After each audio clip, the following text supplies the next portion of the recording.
Oh, guys, we've had tech issues after tech issues this morning, but I'm live. I'm live. We're ready to go. I hear you. Yes, there was no tech. I actually had the mic turned off. Anyway, we're here. We're ready to talk about red days and we're ready to talk about what is going on in the market right now. Critical support happening. We've got squeezes occurring. And on top of that, we also have cryptocurrencies testing new lows. Bitcoin just tested a new low and came back. So it's a super exciting day here in the stock markets. Thanks so much for joining me on Friday morning in the US. We're going to be going through all the way to the open, guys. Next 3 hours, we'll cover lots of stocks. We'll cover tons of things. Yes, Tom, no sound. Little do you know, we can't hear you. It should be working now. It's all good.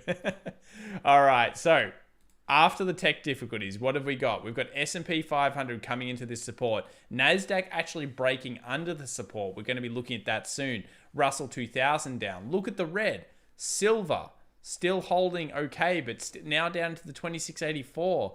Gold 1757. 1757. We've broken the support. It is underneath that level. And the only thing that looks safe right now is fiat evil US dollars. Nah, good US dollars, but US dollar index 9072 here. It's the only thing that's up. VIX 28 on this reading. It's obviously very different when we check out the others. Palladium, copper, Dr. Copper down 2.31. Let's take a look here at the VIX just to talk about what happened yesterday. Few people mentioned in the stream that they closed their VIX calls and they closed their VIX long positions. I'm sure they did very well and we're incredibly happy with the percentage gains. Well done to everyone that held the VIX through this initial 24 break all the way down and moved it through. I wonder if Sandola was doing that. So here we go. 30 coming into the market open. Where could the VIX go? The volatility index is probably the best thing to talk about. Here, 37.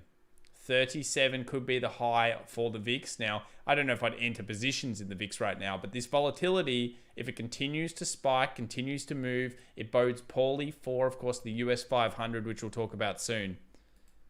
Is gold heading to 1500? Gold certainly could be heading back into that 1670 area. We'll talk about gold soon. The VIX is on fire. The VIX is certainly on fire, yes.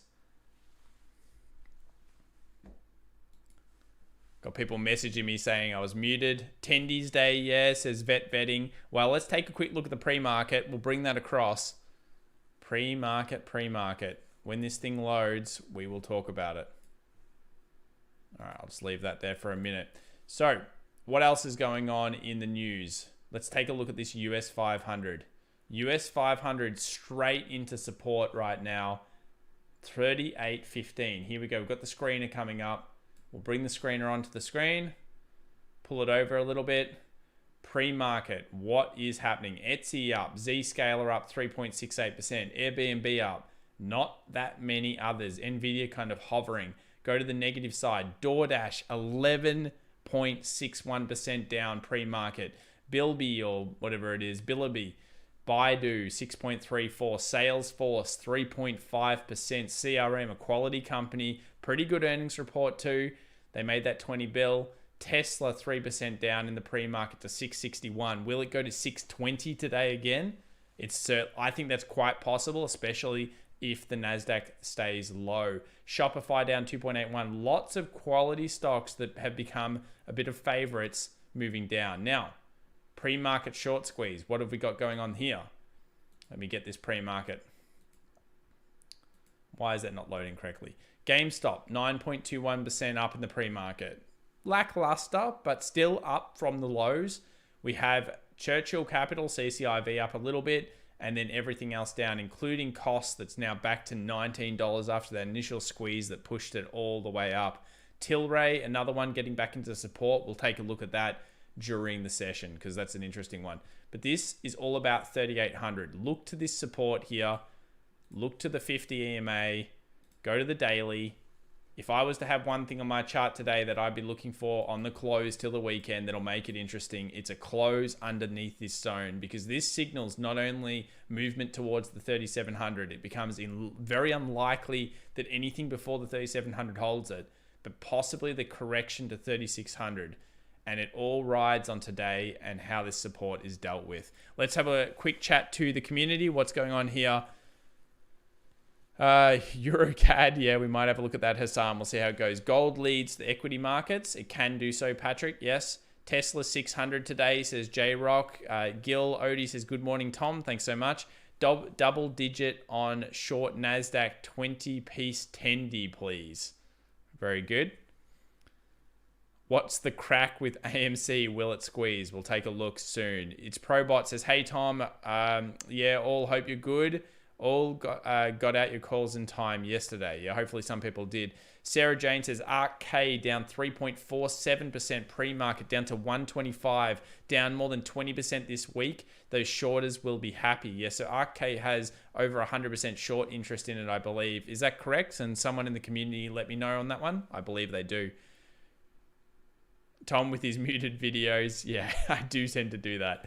All right, so 3,800 clear for the S&P. However, this is the interesting part. Look at the Nasdaq. It's already begun clearing underneath the previous support. So it's coming into the market, and I would expect it to probably hover this zone. If it actually falls through more, that's going to be very surprising. But previous lows at around this 12.755, 12.8 have been holding it up. Now, notice the price action here, guys. First time, strong rejection candle. Second time, strong rejection candle. The best analysis we can do here is by actually loading up the Qs. And when we do that, again, we notice something about the real market. Strong rejection candle on the 4 hour, strong rejection candle across here. Well, not that strong, but definitely a rejection candle. That means that if we open at this level and we don't reject, and yesterday, of course, had the bearish movement coming into it, things are looking bad. Things are looking back to certain levels. Where would the QQQ go? Well, we take a look here. $300. So $300 is the first point that technically has some resistances and supports and a psychological level in it. That's where the bounce could happen. And this could even happen today. You know how fast this can go in the stock market. You all missed on GME. What can GME get today? We will be doing it soon. Tom, would you say it's a good idea to short the SPY and QQQ closed under 3,800? You can definitely short it if you want to.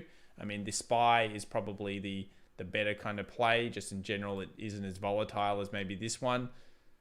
Up to you whether that's something you want to do. But yeah, underneath here, I'm more looking towards dip purchasing here for quality stocks. We'll talk about some quality stocks later on. We've already got 662 viewers coming through here, so thanks so much for joining us. If you're enjoying the stream, you've been enjoying the last couple of days, we're doing this every day of the week coming into the pre-market.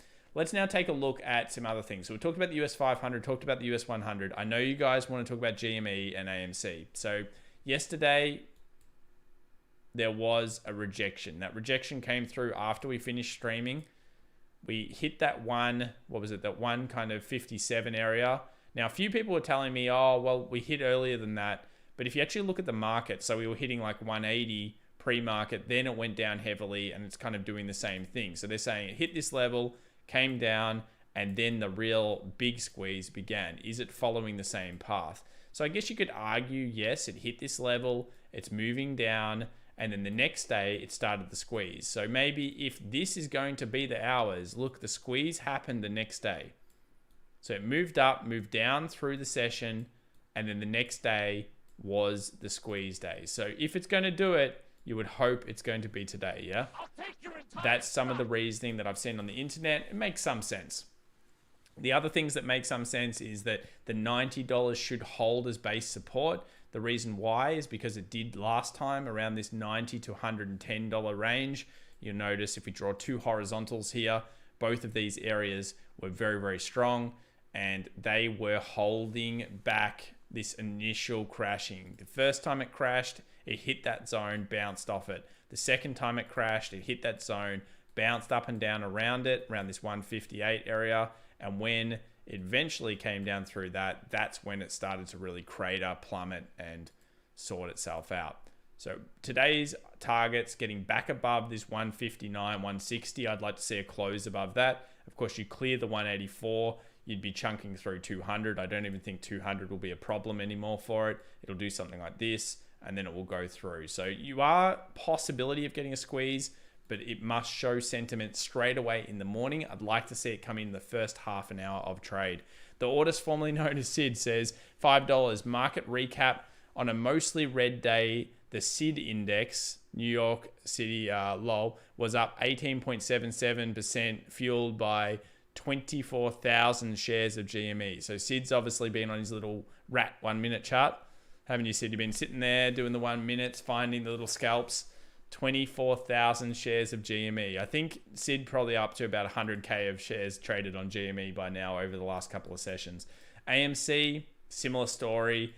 Didn't hold that well yesterday. We were trying to get to the 12. It opened above the 10, didn't hold. Then it held like an hour where it got back above 10.16. This was all looking good. All of this was looking good. This initial sell-off wasn't nice, but you would have thought through these two candles here, they could have got to 12. Why didn't it? Probably the restrictions. I feel like restrictions from Robinhood, restrictions from the halt, that really ruined GME sentiment. What do you guys think? Do you think that they halted 5 GME in 1 hour of trade? Do you think that hurt the sentiment? Let me know. Gunga Din says short S&P 500 target 3801, 10 cars. I'm not sure about that one. Trying to buy GME, order won't go through.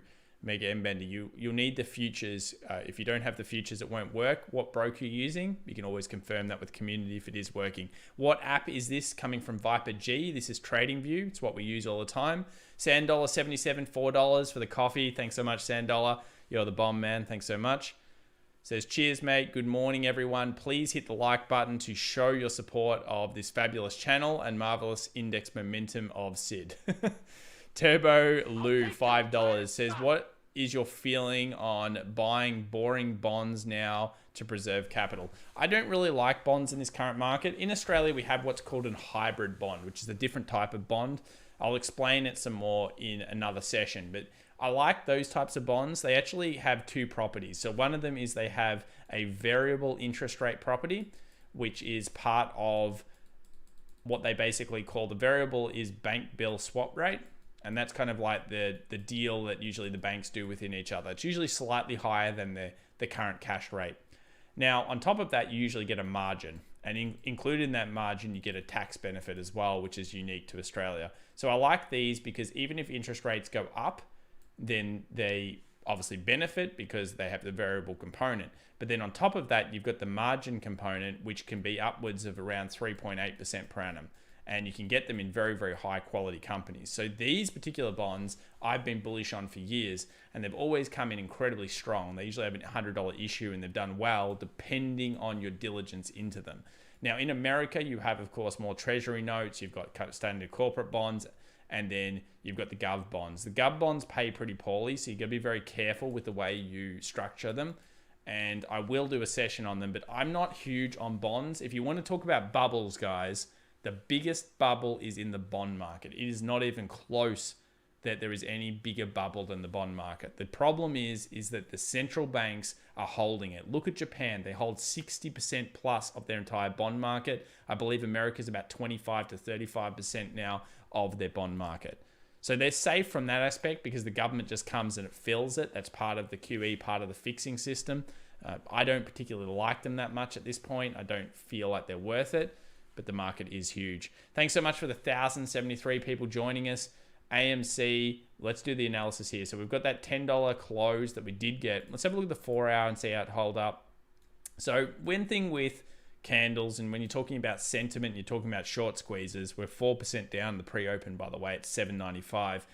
You need closes to hold and not give us red things. So on a gap, if you ever see a gap like this, if the next candle gaps up and it doesn't hold a bullish candle, it's bad sentiment for your market and for what you're trying to trade. You need a gap to hold a bullish candle, and that goes both ways. I'm going to show you this on Tesla when we do the Tesla analysis right now.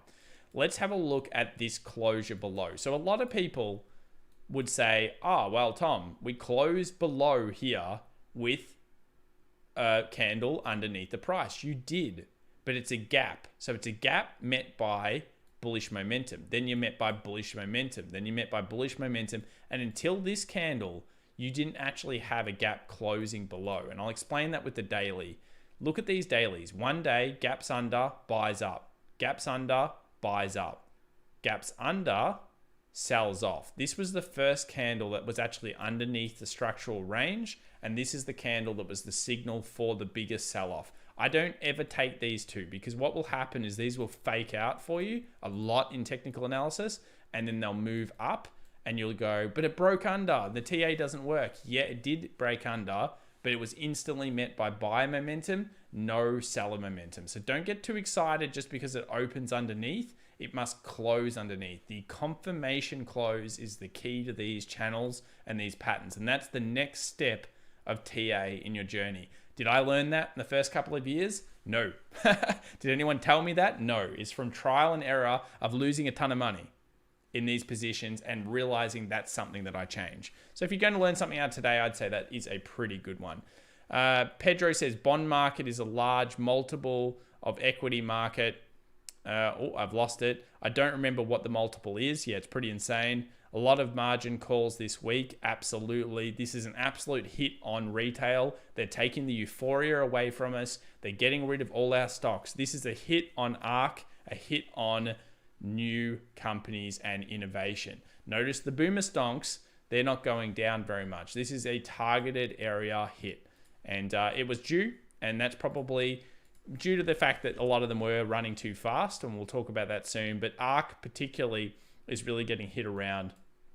And a lot of this comes to these stocks, obviously the Tesla holding, every other one of the stocks. They're all those innovative concepts that a lot of retail traders like, and I see why. I like some of the companies as well. And this is the type of thing that's going to get a bit of a kicking. I'm not sure how far down, but from a TA perspective, if you're looking at this chart, which you shouldn't do analysis so much on ARK's chart, you should do analysis on the underlying companies. It's not looking so great right now. I mean, it's not looking hot here. And I could see some serious multiple pullbacks. Like, let's have a look.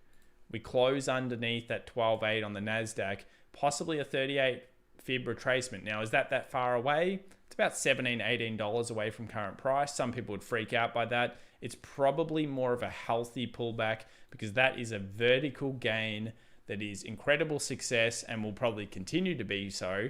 But it is due for this. And I think a lot of that's why Kathy Wood said, hey, expect a bit of a pullback because we know our valuations are stretched on some of these stocks at this stage in the hypergrowth cycle.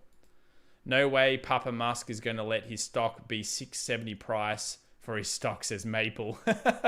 Yeah, but maybe Musk will get out there and he'll say something. It's like, stock is too cheap. You know how he always says stock is too expensive? Now he's going to say stock is too cheap. Can you imagine?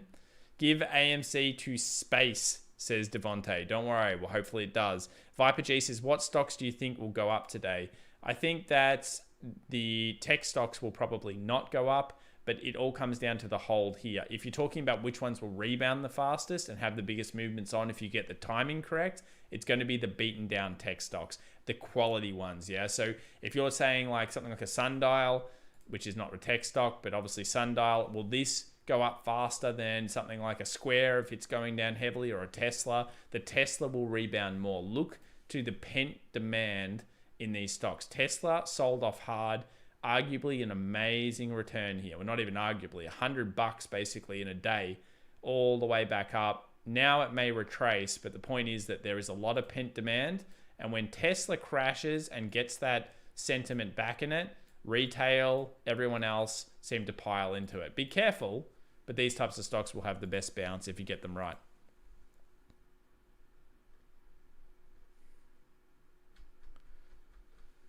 Just quickly reading through here, GME looks good. GME certainly showing green, 10% up, 119 pre-market. We'll go over this several times. Don't worry, we'll follow it. You never have to fear. We always follow these things. Let's take a look at BTC though, because BTC just hit a 44,000 previous support over here and got through and then moved back up to the 46,414. This is very interesting. A new low formed after a pretty decent crash and some serious pullbacks. Having a look at BTC, it's looking weak right now. And if the dollar index continues to strengthen, we could even move back to the 40-ish kind of zone. I expect a lot of purchasing here. That would be around 30%. Let me have a look, get my ruler out. I'm sure a lot of you don't want this. So that would be exactly 30%. So in a lot of BTC crashes, they go 20 to 30%. 30% would be exactly 40,000. It did break and close below on a 4-hour time frame. Now, is it a daily? No. Could it reject here? Absolutely. It's showing some bullish signs right now. I think the US market, and maybe in about an hour, we should see what happens. Usually Bitcoin around my time, around 11:30 p.m., 12 o'clock seems to have this little weird run in it. And that may be the area or time that it occurs. Previous levels of quite a lot of congestion around this 46 are being tested right now from the bottom up. And if it can't hold and push through here, this could be again where it turns back to the low. Break of this low, I think instantly signals 40,000 and a bit of a crash. Break up here, hopefully we go back to creating structure and hovering around this area. Even yesterday's area was not strong enough to hold it up. The sentiment is coming out of Bitcoin right now. Hopefully it pulls up.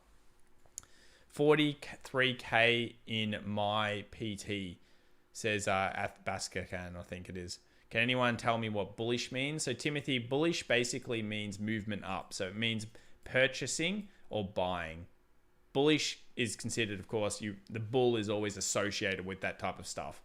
Thanks so much. We have 1,620 viewers here live viewing the stream, ready for, of course, GME, AMC potential squeezes. We've got stock market coming down to really extreme lows. In fact, the US 12, look at this, the US 100 Nasdaq just fell a little bit more there, 1268. So it's sitting right around that support resistance area.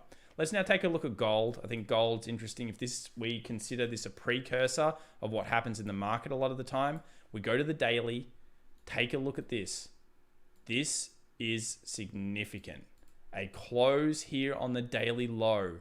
The first close we will have underneath this 1767 area. And this signals some serious pressure downward. Not only have we been sloping downward in gold, but this area here, this resistance and the support could be the next point in line. Let's take that one. Yep, we're taking a look at gold and silver. Don't worry, we're doing it right now. Few people requesting this. 1676, previous supports, previous resistances. This area here is what I'm looking at if we close low today. And that's a significant drop in gold. Now, some people say gold precursors the market. We could probably compare them right now if we wanted to, but it's not good. And it's due to the dollar index actually finding some bullish strength. Now, we mentioned yesterday the bullish, we needed to close bearish here or underneath this area. We didn't get it. It rejected. It moved up. It closed above the 90 zone, and now it's all the way to the 91. Today, we get through 91, and that signals really the market will fall. Risk off officially happening in the market due to the dollar index getting so strong again. It's not happening yet, but these are the type of synergies that you see in the stock market, guys. The dollar index rises. Usually, if the S&P 500 is falling at the same time and it falls through critical support and you see the dollar index boom up, you see gold getting dumped, usually Bitcoin gets dumped at the same time. It's all in unison with each other. Remember, the dollar index is still the most powerful play in currency moves. So you should always pay attention to it and put it in your daily cycle of TA and daily cycle of understanding. Thanks so much to the 1,700 people we've got here this morning. Amazing start to the day. We'll continue to do the stocks that you guys go through. Raul says, Tom, what will be good price point to start buying Apple, Facebook, Barber? We'll be looking at those soon, Raul. Don't worry. Somebody says Australia stun. Yeah, Australia. I'm from Australia. That's correct. Institutions moving from gold to Bitcoin. That's what it is. Yep, they are doing that. However, at the same time, gold is still a massively traded commodity. We can't ignore it. Silver, stronger than gold recently, coming back down to the trend line that's held at 3, 4, potentially 5 times. Very big point. I'm sad to see silver down here. You guys know I am a big proponent of silver being the stronger out of the two. And it has been. It's been doing really, really well. However, nothing is safe today on the market with this big red. So moving down to this trend line. Probably worthwhile having this trend line on your charts. What I'd be looking at is straight away these rejection candles. Rejection candle, rejection candle, rejection candle. You must have a daily rejection candle off this trend line. And if you don't, you know the bearishness is setting back into silver. It's rejected every single time through this trend line all the way up. So if this goes like this, good news. We're thumbs up that one. If it closes below, well, that's not so good. Probably back down to these horizontal supports around here, and that price is going to be 24.64. 24.64. So silver certainly copying it as well. Sid says $5. Thanks so much, Sid. Queried for a response on lack of diversification of the Sid Index Fund. Managed Siddharth replied, can't stop, won't stop. GameStop possibly there, Siddharth. Like, Siddharth, you've been going crazy on GameStop. You've been buying so much of that. You just need to hodl it now, yeah? You got to get the diamond hands on. Stop buying and selling it and pushing all these guys around. That's not cool. Physical silver, yeah, a lot of people want to buy that one over this. People are talking about PLTR. Let's talk about PLTR's close yesterday, 23.08. Of course, this would have you concerned. This is fair. It's another very popular fund that, of course, ARK became or made famous, really. We've had the resistance of 30 for some time, and that's always been a big respectable point ever since we broke back under it.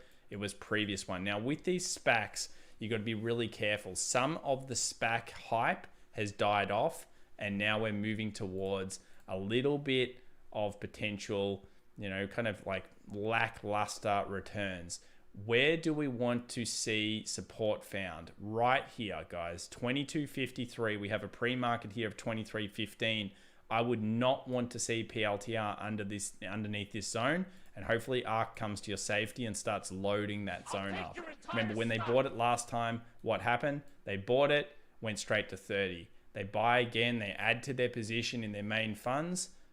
You're looking good. This level here is the absolute key support for the day, and I would have that low on your charts. Seferdin, 1984, $2. Thanks so much. What's your prediction for GME today? Prediction for GME today is pretty much what I said before, which is, we go to the 1 hour. If it's going to happen, it has to happen today. Previously in the squeeze, let's think about what happened here. We went from this zone down here. So what is this? This is the 48 area. Pretty similar to where we were. We moved up to the 158 area.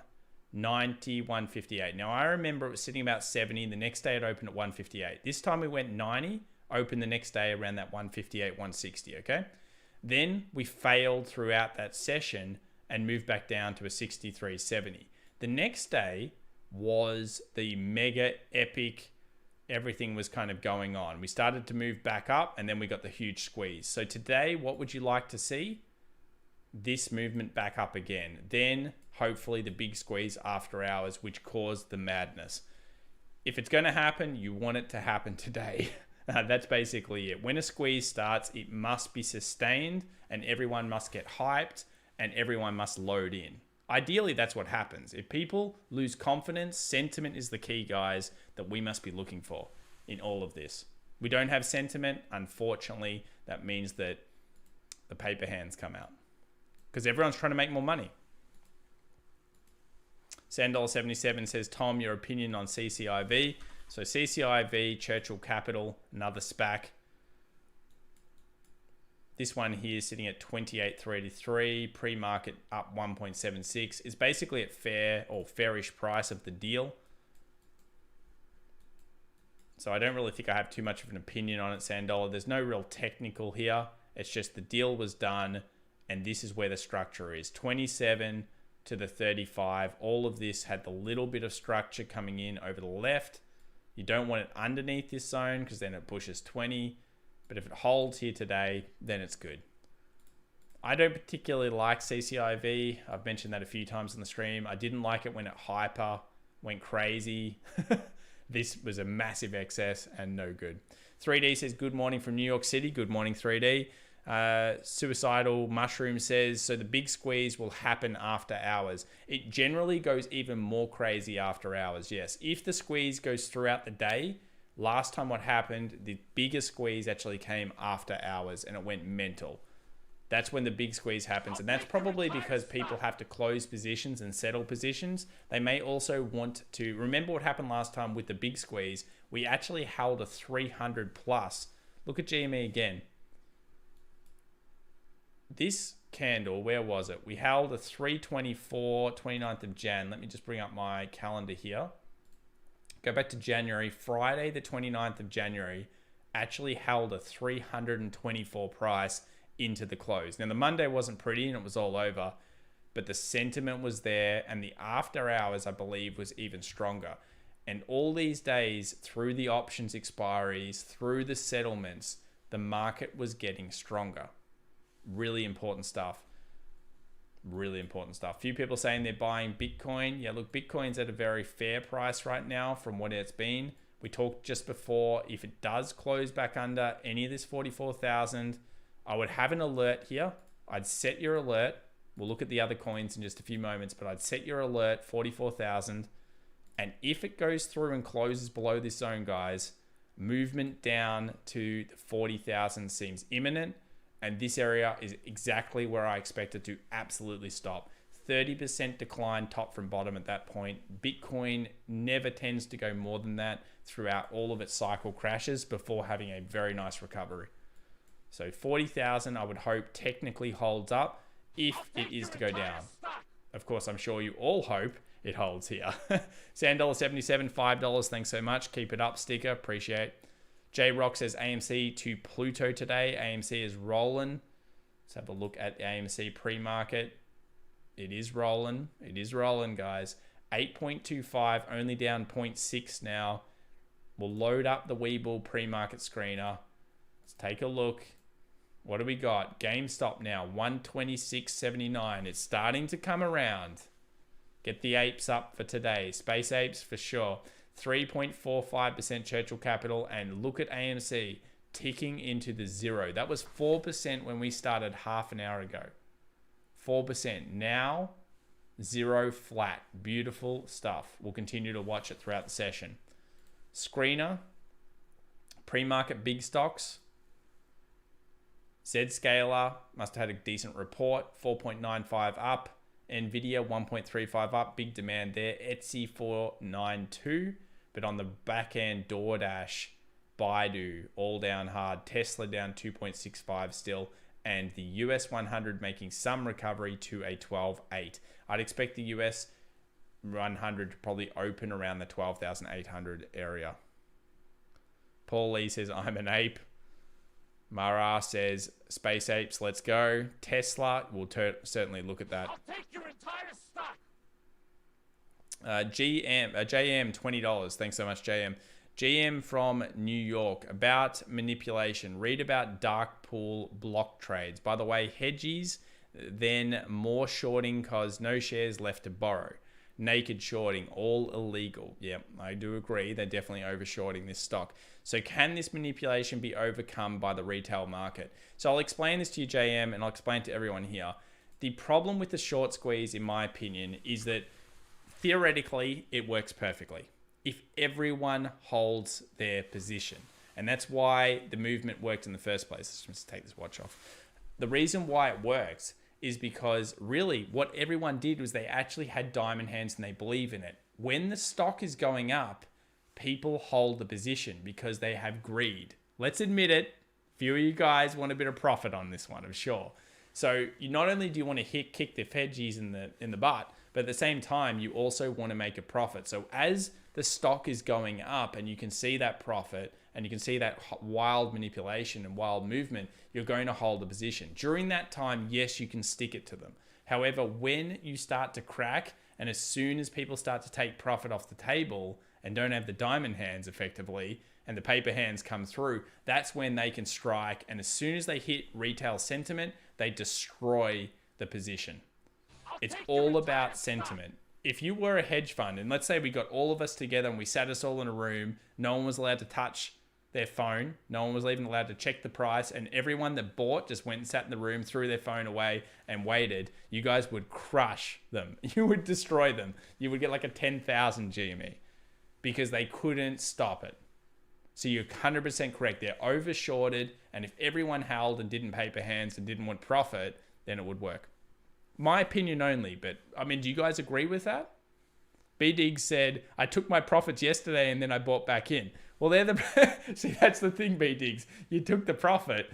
I mean, it's good. I'm glad for you. But do you guys agree with that or not? I'm interested to see what your thoughts are. That's my opinion on short squeeze. It's about sentiment in the retail market. And by destroying the ability for certain brokers, Robinhood, for being able to purchase in Australia here where I live, you can't purchase it. If you wanted to purchase it through many brokers, they block you or limit your transactions. That ruins sentiment and ruins the ability for the movement. SpinX Salt, $2. PLTR was never a SPAC direct listed. Oh, that's correct. Yes, you are. PLTR was like that, but listed at $10. Doesn't really change my opinion though, as it got really, really hot. And I like that support for it. I believe in that one more than anything else, SpinX Salt. But yeah, it's all about price. A few people saying agree, 100%. That does make sense. Brave, heroic diamond hands. Yep, absolutely. Buy high, sell low, Samurai Jack. That's the aim on GameStop, isn't it? You buy high and then you hopefully just never sell though, yeah? Diamond handings for sure. Yeah, it's all about that. It's like Bitcoin, really. A lot of Bitcoin's strength is in hodling. I mean, I was talking to someone today and they're talking about staking Bitcoin and earning money from it and all these types of things. And it's an interesting concept because really that's like an ultra hodling technique. If we hodl that coin, if we hodl Bitcoin and effectively leave it there earning little money, it incentivizes us to never sell it and therefore take some of that available volume away. Meaning, in essence, there's less Bitcoin to go around, which drives the price up. All sentiment, everything in the stock market sentiment. Why does the stock market go down more? Let's have a look at this US 500 here. Have you noticed anything in your trading experience over the last couple of years? And I understand the guys that have been around for years would know this, but when you take a look at markets going up and markets going down, now this has been an incredibly aggressive market up. But when a market gets fear into it, there is nothing more powerful than killing sentiment on the market with fear.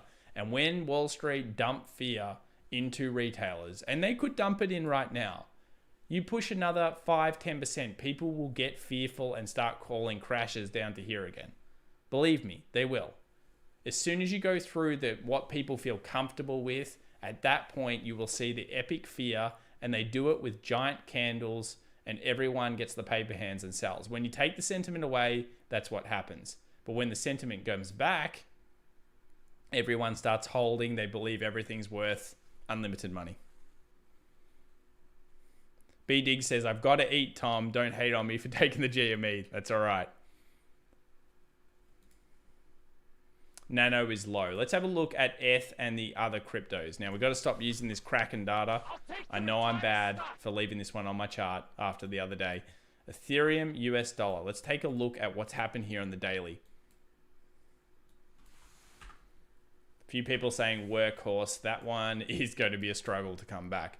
Let's talk about this support and this resistance. I actually really like this level for ETH, and I'm sure many of you will know why. Previous body closes. So whenever you see this in the future, this is what we call an ascending triangle. It's a really great ascending triangle, and ETH tends to do this. Most currencies, or most of anything really, stocks included, they'll run these types of ascending triangles. Now, when you have this type of pattern and it forms with body closes, all you're looking for is a closure above all of these bodies. You don't care for it to take out the wick. It doesn't matter so much. It's the closure above the bodies. Remember, during a candle, there's a fight between the bulls and the bears. And at the end of that time frame, usually a daily is best, what's happened? The fight has ended, it's closed, and we're interested in knowing what that price is. When this happened, it really signaled that movement towards 2000. You can start to get your TA together, move through it. So I like this level because it was resistance, it was broken, it moved. Then when the market pulls back, it becomes heavy support buying. So Ethereum didn't move as low as Bitcoin before because there's just so much demand around this area. What is this area? It's around that 1400, 1440. So that's where the heavy demand is for Ethereum.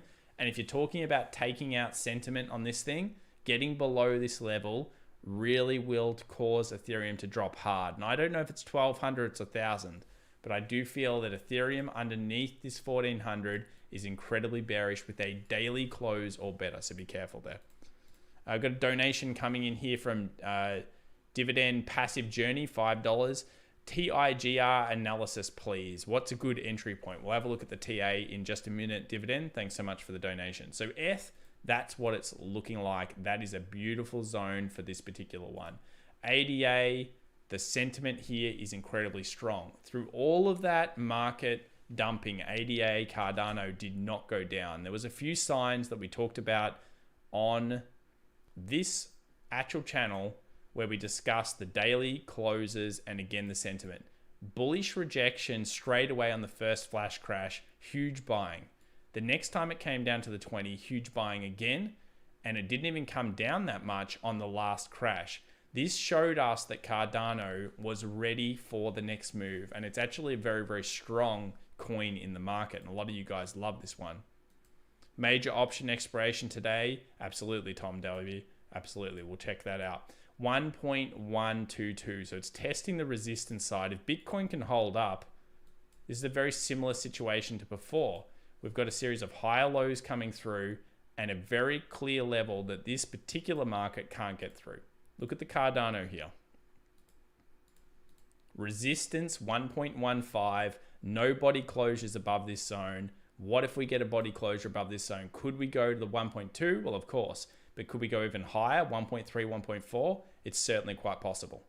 So I like Cardano a lot, and I said that yesterday. It was the strongest coin we were looking at. You look at XRP, well, that's... Look, I've got some XRP as well, but this stock here, or this crypto does not have strength in it. The SEC continues to pile down on it. If that sorted itself out, of course, it would go to the moon, and a lot of people gamble on that type of thing, but the sentiment is not strong on XRP when compared to other stocks. Let's check out TIGR here. Let's check out TIGR here. A fintech company pulling back, pre-market 6.83%, 2307 on TIGR, 169 down. So 2307, wow, big move, very nice. Of course, pullback, not so nice. So it gave two exits at the top, created a double top here on the smaller time frames. We're sitting on the 4 hour. Whenever you want to know what the hell something did, always go to the monthly to find out the lie of the land, I say. It's basically the top-down approach. But we'll go back to the 4 hour here. So Fibonacci 38.2 was finding some support. I like to buy stocks technically in the 38.2 to 50. Some people like the 61.8. I'm feeling that because the 23 open is not bad, but the next structure point is here on the left-hand side. So for TIGR, what I would probably do is I'd monitor it today. I'd monitor candles, monitor rejections. If you got a hammer rejection here and then a movement up above, that might be your entry zone. But otherwise, you're looking at this type of market structure. What is this? $18, $19? I'd probably target a 20 for this one, just above 20. And then your worst case really, or some of your worst case is getting back down to the structure at that point, and you're getting that psychological 20. It's probably traded by a lot of retail traders. So 20 around that area makes a lot of sense. Good luck on TIGR. Thanks so much. Got a $2 donation coming in here from Mo Berno. Thanks so much for that. And B Diggs, $10. Love your content, Tom. Thanks a lot for your hard work. Thank you, B Diggs, and well done for taking some profit yesterday. I'm proud of you on that one, man. Oh, Streamlabs is going mental. Yeah. Let me just quickly fix that for you guys. See if I can fix it. Oops. It is a little bit annoying. I'll just get rid of it. US 500, 38.30. Bitcoin 47,000 now. Dollar index 90.64. VIX is sitting at a 29.4 right now. Just go in the dashboard. I'll get rid of this widget.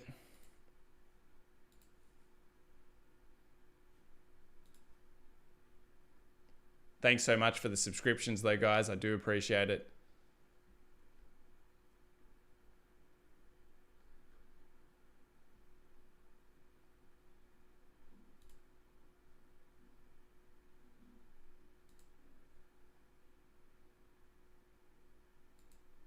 There we go. Fixed it. Should be off. All right. Thanks so much for the 20. Well, actually, wait a second. We just hit an all-time record. Guys, thanks so much. We just hit 2,400 viewers for the channel. That's actually an all-time record for me. I do appreciate it. 2901 or 29.1 here for the volatility index. We'll continue to watch that through the session. Let's go back over here. What do you guys want to look at? GME, AMC, I'm sure a lot of. We'll cover this several times throughout the session.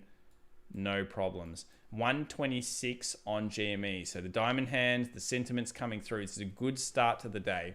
As we explained before, the way it worked last time was that GME actually moved up, had that initial squeeze, similar price. Notice that 159 aftermarket was about that 170 actually, dumped back down, and then made the move up.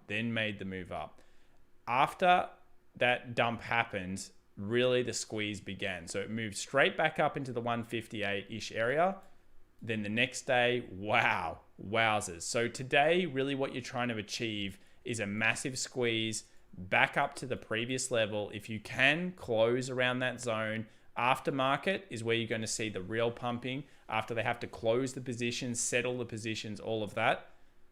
And then hopefully we get the proper squeeze coming through. So it's a nice day. It's good start, 125.60. There's work to be done. Hopefully people purchase in and for the cause if that's what they want to do. But GME here, 125. AMC also moving to slightly flat. Now, for anyone that's just joining us, that was about 4.5%, 5% down before to a negative 4, negative 5%. Now it's flat at 834. Let's get on the 1 hour here. Joseph Adkins says at FX Evolution, do you think Riot would be good to invest in today? We'll take a look at Riot. I know a lot of you guys did. Yeah, CCIV is about the money. Yeah, I said that a few times. Not feeling it too much either way. I think a lot of the hype will die down off that now because it was all about that deal. Now that the deal's done, it's buy the rumor, sell the fact. It's a classic case of an Apple stock. Whenever you trade Apple, always watch it. Into the announcement, all hype train, the announcement happens. It has to be real good for it to hold it. And then bleh, buy the rumor, sell the fact. When a stock runs into earnings, you often need to be very, very careful about where the technical analysis is for that one. So 835 on the pre-market. Is that good? Yes, it's better. It holds above that previous resistance level of the body closes on the 1 hour. We want to hold here so that we get good sentiment in the morning and we can move forward in the correct direction. I would like to see even higher. I mean, of course, above 9 would be ideal on the open here today. And we're still very early hours. So as people wake up into the US session, we should see some more movement. We'll continue to watch these stocks. Don't worry, we'll never go anywhere from them. I know you guys are hyped for it. Mo Burnow, £5. Thanks so much. Appreciate that, Mo. Hopefully you're enjoying the stream. And we've also got a $2.99 donation with a sticker saying thumbs up. So thanks so much. I can't read your name, but I do appreciate it. What about Doji? What do you think of Doji? All right, we'll look at the Doji coin. Not a huge fan of this coin. I feel like some people can get pretty hurt by it. Look, nice support being formed on the 1 hour, but let's take a look at the daily. All right, fully in structure. So there was a slow decline series of lower highs that came on after the initial Elon pumps. Elon had another go at it the other day. I don't believe his pumps are going to be ever as successful as they once were because people are aware of it. And when people become aware of it, what doesn't happen doesn't work as well. Yeah, guys. 0.05. There is structure in here that needs to be broken down. All right, we got a little bit lower, 0.04. Body closes have struggled above this zone at 0.058, and we're stuck in the middle. Do I think there's a strong buy or sell here? Not really. I'm not convinced either way in the structure. If you get a break above like a 0.06, it's probably back on. So it would be worthwhile having an alert at around this zone, getting through all these wicks. Any closure above this zone will trigger huge buying because that's the way Doji works. It's a hype train fueled by everybody on the internet. And this should have actually ensued in selling. I'm surprised here it didn't continue to sell. Something happened that was strange. This should have continued to sell and it didn't do so. So it's stuck in the range. There's not much you can do here with Doji. And I wouldn't just buy and hodl this kind of coin because it's a pump and dump special. That's what it is. That's again my opinion. You can do whatever you want. And if you love the Doji and you love the picture, then that's all good. But for me, I like things like ETH, BTC, ADA, the polka dots, and a few others. Kurt Greenway, $4.99. Good morning from California. Great show. Thank you very much, Kurt. I don't know if it's your first time here. I don't think so. But if it is, welcome to the community. Moderately moderate, $2. Can you give your take on Fubo TV stocks? Thanks. Okay, we'll have a look at Fubo. So Fubo TV, been up and down and all around recently. A lot of down days when we've been looking at it in the pre-market. Went up to a 61, went all the way back down to a 23, 5th of Jan, then back up to 56, and now is coming back down. So where did it all start is what you really want to do. This is the top-down analysis approach. It started around 10, and it had that initial run on it. Market capitalization of this is not that big, 3.8 billion. So, you know, it's okay, but it's not absolutely huge. 3.8 billion. All right. What happens next? Well, it seems to be degrading. This is what I would call a standard type of, what would you call, like a blow off. Effectively, it's dropped so much price so quickly. Look at the weekly here. It's dropped so much price so quickly, then rebounded heavily, and then it moves down. I would tend to think it moves back into the previous lows here, and possibly even dips a little lower into 20, and then bounces. And then slowly declines. If you look at a Bitcoin chart from years ago, after it had that initial run up, hit around 20,000. I know some exchanges did hit 20,000 plus. It then dumped down hard, rebounded super fast, and then dumped again. It's what we call a blow off. And the easiest way to tell blow offs is to get a Fibonacci on your chart. Well, firstly, look at the percentage it dumped over a matter of days. If it's over 20, 30% in one day that happens, it tends to go into a blow off. And the typical blow-off will stop at a 61 and 78.6 fib. So somewhere in this zone, a typical blow-off will stop. It will then move down, and it has a high likelihood to touch the previous low and actually go a little bit below that point. Look to BTC in 17 for more on that one. Didn't get as high here on the pullback, but it dumped so hard, came up to around a 50, 61.8 fib, and then that was all she wrote. Big dump. This was a huge day. Went all the way, huge week, sorry. Went all the way from 19-ish thousand down to 11,000. So it almost lost about 40% of its value, and that was all that was left. Now, for Bitcoin right now, the weekly looks bad, but it has to lose even more. It has to go down to 40, and then even if it bounces up, then it must break all of those fibs. So I'm getting worried for BTC in the run, but I'm certainly not bearish at any point yet. Until it gets under 40, if it doesn't bounce off 40, I'm bearish. But I would like to see a 40 hold or just even this level hold. Fine with me. And I hope for you guys it does. A few donations coming back here. Tran Nguyen, thanks so much. $5 Australian. Appreciate it, Tran. We've also got FET, $5. Any thoughts on Sabre stock in the long run? Let's have a quick look at Sabre here. We will go back to GME, AMC, and the pre-market. I know you guys want to do that. NEO and CCIV, we'll go through all. CCIV, I think, is around the fair value right now. It's in the correct structure. So we're going to ask that all the time during the day. That's my thoughts. 1385, pre-market 0.11 down. Where is that? Right here. Well, this is a great breakout, isn't it? 2050 about to cross on the weekly. Beautiful close last week. With the weakness in the market as well, I could see it coming back down to this structure. This is a TA that I like a lot. I like this a lot. Go to the daily. Yes. So around this $13, you're hitting a 20 moving average on the daily. You're busting down back to the zone, and you should find buying protection hopefully through this 13. So we're getting close to it. I wouldn't be surprised with a little more weakness, especially if the market opens weak and things don't do so well today.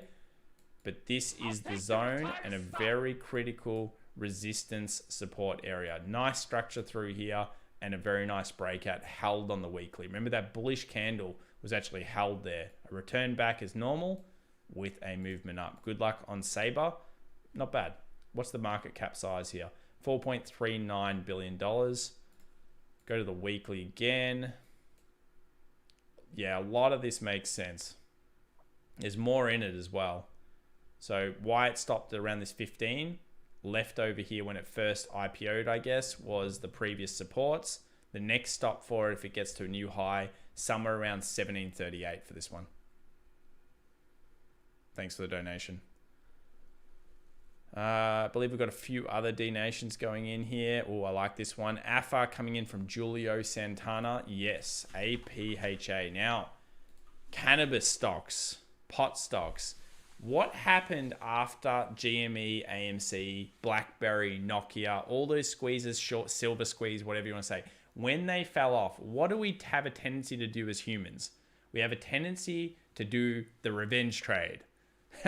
When we do the revenge trade, we look for another opportunity for potentially taking advantage of some kind of herd mentality movement. Now, last time when the GME, AMC squeezes were all over, pot stocks became very popular. One of those was Tilray, one of those was APHA, and of course Sundial, more of the meme stock. Will that happen again? I think a few people will probably start to dump into these things and start to think about that process. Even myself, I'm starting to think about that. Will it happen again? 1785 down 2% pre-market. APHA is the deal with Tilray. We go down to a 16. There was strong buying there. There's huge structure at 14. So look, it's in an interesting area. Let's go to the 4-hour. It's a bit of a hard stock to read, this one, because there's not that much data up here. Each time it's gone up, it's gone like 22. It's bounced down to 1560. Now, if we have a weak day in the market, I could easily see it getting back to this zone, finding support, and then hopefully finding some buy pressure. But will that part happen again? APHA was 1, it went to 32. The one that went even better was Tilray, and that's coming back into our little green zone. So this is the green zone that we had the first time with the buy area. We had structure at 22, and we had this little zone that we were thinking could be good. It ended up being okay, moved up to about 28, and now it's moving back down into it. Pre-market 24.11, about to re-enter the green zone. So I don't mind the idea of the pot stocks. You've got to believe in them. Go for the quality over the crap, being Sundial is a little bit of the crap, unfortunately. But I like to make it in something I half wouldn't mind holding. Maybe this is okay. It's about the structure, and you've got to, of course, make your own decisions. But APHA and Tilray are interesting propositions there. Mohammed Isop, Canadian $5. NEM Crypto. Let's take a look at that one for you. Then we'll go through some of the market conditions moving everything right now. NEM Crypto. We'll use Tether 1. All right. Relatively new coin in terms of the data I've got here. I can't remember if this is an older one. There's been beautiful buying off the 0.44, which shows that there is a lot of support for this coin. Every time it's crashed, and that is an epic crash, 0.7 into 0.4, been bought heavily the first time, heavily the second time. This time you got an engulf candle. What happened each time it came down? It went from here to here to here to about where it just went recently. So it makes sense this would be where the paper hands come through. You clear this level. What is this level? Let's have a look. You clear this 0.57 level, you could be looking at a 0.7 again. The way crypto works is it's again sentiment driven. So you break through, the pump and dump groups come through, everyone gets hyped, everyone gets the diamond hands, and we move to the next direction being the 0.7. So I like the coin bouncing off the 0.44. If this is where you picked it up, now you're hoping for above the 0.57 with a closure candle on at least the 4-hour or 1 hour. And when that happens, hopefully you move towards the 0.7. So good luck here. I think it will even proof potentially Let's take the distance of that range. That's what you want to do with proofing. Yeah, it proofs perfectly. That's awesome as well. It means that it's well thought out with the structure in the market. Good luck on this one today with the NEM crypto. Muhammad, thanks so much for the donation. Huge beat on DKNG. Oh, I'm going to have a look at that one. What program am I using? TradingView here. It's probably the best technical analysis software program. I'm going through so many of these comments. Tilray is dead. A few people saying Tilray hype. Cannabis stocks are hype. They are hype. And that's why if the AMC, well, what's AMC and GME? It's a squeeze that's based on ideally hype. By the way, 129. So we can get a little bit hyped right now. New high in the pre-market, 129. $20 up, 18.46 for GME. AMC doing a 1.45% at 841. So now we're starting to move here. Pre-market still. We've got 2 hours, just under 2 hours to go to the market open. And things are actually speeding up in momentum. Costs probably will also come along. That's a good comment there from Shauna. Yes. Let's have a look at costs. We'll load it on the charts, but is it moving? Where is costs? 20.86. So it's actually up about $1 since the stream started. That was down about 6. These are the stream or the potential kind of short squeezes. CCIV is not short squeeze, but GameStop, AMC, and costs had a very big move on it yesterday. Let's load costs onto the charts just to show everyone where it's been. Cost Corp opened at 35. Now this company is incredibly small, $163 million. So a very small company with the short squeeze on it. It's actually a lot easier for this to be manipulated. Even though it's not popular, it's easier to be manipulated. And that's why last time it went all the way to 125. And then this is actually a standard blow off. Huge drop followed by a 78.6 return to the $100, followed by the movement down. So as soon as you see a drop like this and you get back to like a 78.6 or a 61.8 fib of the pullback, you should be like, okay, I got to get out. And that's what the professional longer term investors in the retail market were doing. They were like, I've got to get out here. The dream is over on this cost. What program am I using again? We're using, the other one's Webull. If you're in America, you want to help out the stream, we do have, I think it's like a affiliate thing where you get free stocks. Somewhere in the description, you can check that out. Roxfern, $4.99. Your thoughts on ETH? Absolutely. ETH, one of my favored crypto coins. We did this before. ETH is at a really, really good level. Excuse the Kraken data here.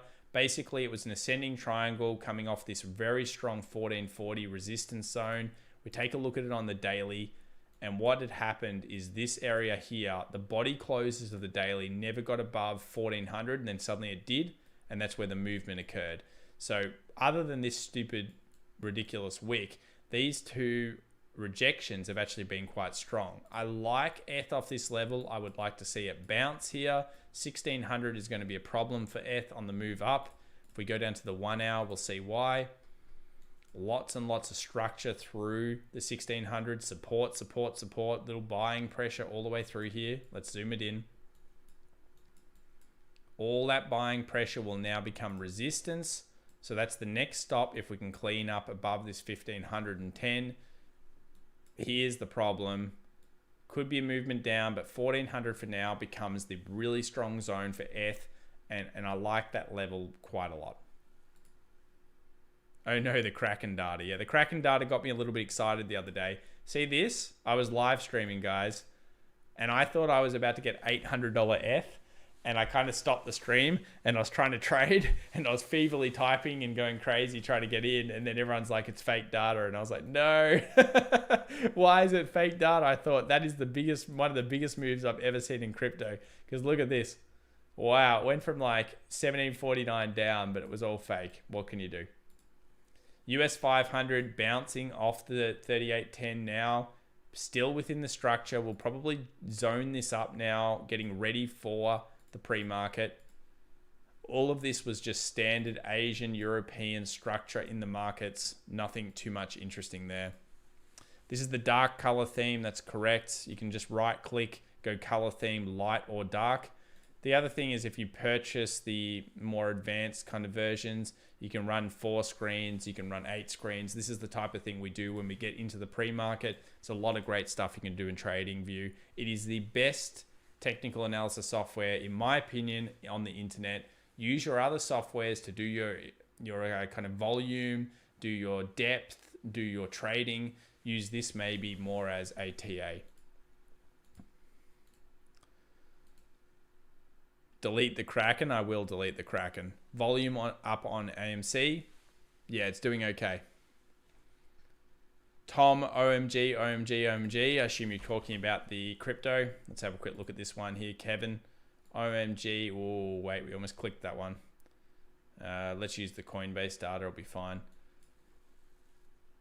Okay, OMG's dropped quite considerably, hasn't it? Back into the nice support too. Oh, I like this one, Kevin. Amicio. So OMG, I remember, had some big runs on it in the past and then has failed a few times. That was a huge run back there in August, but you had great runs back in 17 as well. This was a coin I owned back in 17. I didn't hold it very long, but I did own it during that run. Or token in this case, I think it is. So crypto, very nice level. Resistances across the board here. I like Kevin's attention to detail here because we've got a double bottom forming that could break through 5, and that will probably create a decent level of movement. We've got double bottom formation. We get through the $5. Where does that proof to? It's going to be $6. That's going to be my kind of take profit if I was trading this type of thing. Very, very nice setup though appearing here. Low, movement up. As long as Bitcoin holds, there could be an opportunity in this alt later on to get it into the 6. Good luck on this one, Kevin. What about AMD and NOC? We'll check out AMD in just a few moments and NOC. I'm not sure what that means, Anderson, but very good.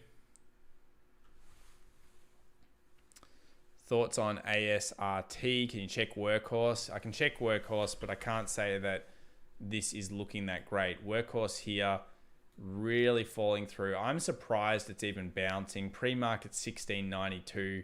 Where's that? 1692. These, of course, lost the contract and they're back into support. I'm not sure what really is going on here with buying. I thought it would have crapped out even more. Maybe they feel like this is fair value for it at this zone. The heavy supports being purchased. I would steer clear of it. But yeah, 20 made sense for it to get taken out. So bounced up to the 20, some resistance being taken off here, and then the pre-market pushing it back down. This is not, I don't like this one. I really don't. But I wish everyone the best. Where to go to? 1975, so just underneath that previous support. It makes sense for profit taking to be happening there. It may become more of a trade with some structure through this area, possibly just that. Refinance. Riot was a question from before. I'll quickly do Riot Blockchain. Riot Blockchain 43 on the pre-market. Where does that put it? Back here. That's not ideal. It's a lot of red candles being formed here. So bullish, bearish during the day. Bullish, bearish during the day. Bullish, bearish during the day.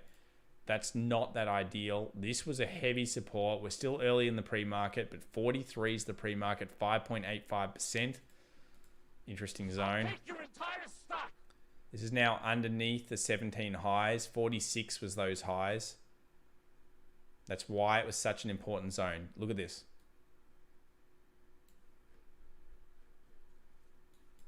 This is a very big negative for closing underneath this if it does on the daily. 46 2017 highs, now 46 2021 support buying. No Tesla? Oh, we'll do Tesla, don't worry. We'll do Tesla. We've done it a few times. Plenty of things to go through, don't worry. 46, yeah. I don't like this 43. If it keeps going down, where does it stop? 30 potentially. It's linked a lot with Bitcoin and Bitcoin's price. Good luck on that one. Woojify $5. GME volume was around 2K to drive the price 100 to 120. What does this low volume driving price up this high mean? So it's pre-market, so it means not that much. Remember, a lot of the time pre-market won't necessarily hold the position. If you have a low volume pushing it round, that could also mean that there is a lack of kind of stock, or people are starting to clear up positions. So if volume is coming in, there could be some short sellers that are freaking out and covering up, and they're covering up, and therefore it's moving faster. So that's not much volume to get it that high for sure with Shy. So my thought process is probably a little bit of covering from even possibly some retail traders that are freaking out. So there would have been some that would have shorted it. There is retail traders that do that, yeah. And then it moves down. Donkin Dave says Kathy Wood bought Workhorse. Okay. I'm not sure about that. But yeah, for Shy, low volume in the pre-market. I wouldn't catch it up too much. I'd talk about the real market more. But there may be some people just covering it up. Kevin, a deal or $3. Hey, Tom, can you look at Costco? We certainly can. Let's take a look at Costco wholesale for you. When it comes to investing in these stocks, just remember they are usually incredibly strong in a crisis and at the end of a cycle, of a bull run cycle. So if you think about when Costco really came into its own, so this is the GFC recovery. It did move up nicely and the business was growing, but percentage-wise, it wasn't insane. It only got crazy in the late cycle. So what happens in the late cycle is people move into what's called defensives, usually utilities, consumer staples, and you see high PEs coming out of these, and also health. So in a late cycle bull run, these sectors tend to do better than any other. Now that we're in recovery phase of a potentially early cycle bull run, Costco is too high on valuation and it is coming down. So all consumer staples right now are getting beaten down. I like it a lot at the 320 previous monthly 20 moving averages, which it held well throughout multiple years. Look at this. This is the TA that I like. The boomer stock is good here. This area has been incredible buying pressure. It got a little bit too hard, too fast in the late cycle bull run. Then, of course, pandemic struck, went very, very strong, and now it's moving back down to structure. 321, resistance is becoming support, a very key level, good place. Thanks so much as well, guys. 25.81 for the pre-market here. We're going to be talking about AMC, GME, Tesla, coins, crypto, doesn't matter which one we're looking at. We'll do it all into today's session. Kevin, I like that though at this exact zone, around 320 and that 20 moving average. Good luck on this one. Neo, please. Neo. Kathy Wood did just buy Workhorse. Really? I'm surprised. I'm surprised she's buying these. Simon says just subscribe. Thanks so much, Simon. Appreciate that. All right, let's do Neo. We'll do Neo. I do try to read as many of your comments as possible, but they're quite a lot. Will GME strike 200 today? It's definitely possible if we continue to see good sentiment. First 30 minutes to 1 hour is where you'll tell how well GME will do today. That's when you'll tell how well it's going to do today. Neo here. Neo trades very similarly to Tesla sentiment. Really strong buying pressure through 40. The other day when it flash crashed about 15%, was heavily bought up. It was getting close to that area. So I think anything around this 40 zone is strong buying. Yesterday was a bearish engulfing candle in the direction of trend. Let's get a fib out here for Neo. Fib on the way down. 38.2 fib pull back to the 50. My favorite range for the turn to happen. This was the same as the Tesla position. And I believe that Neo is more to be traded like Tesla. If Tesla's moving down to a support, and let's say your preference is Neo, then you take Neo instead of Tesla and you buy off the zone. You buy off that $40. If that's your preference. I like the area. I think it's strong. If it breaks through there, it's going to be brutal. It's going to go all the way down to 30, previous resistance. There's just no market structure. The participation for this low is going to be severe. So Neo must hold 40, and hopefully it does if there is a bearish action today on the markets. Tesla is the same thing. Tesla wants to hold. It'll be 621 if NEO gets to around that 41.40. Pick which one you like. Move with that one. There's a quick message coming in here.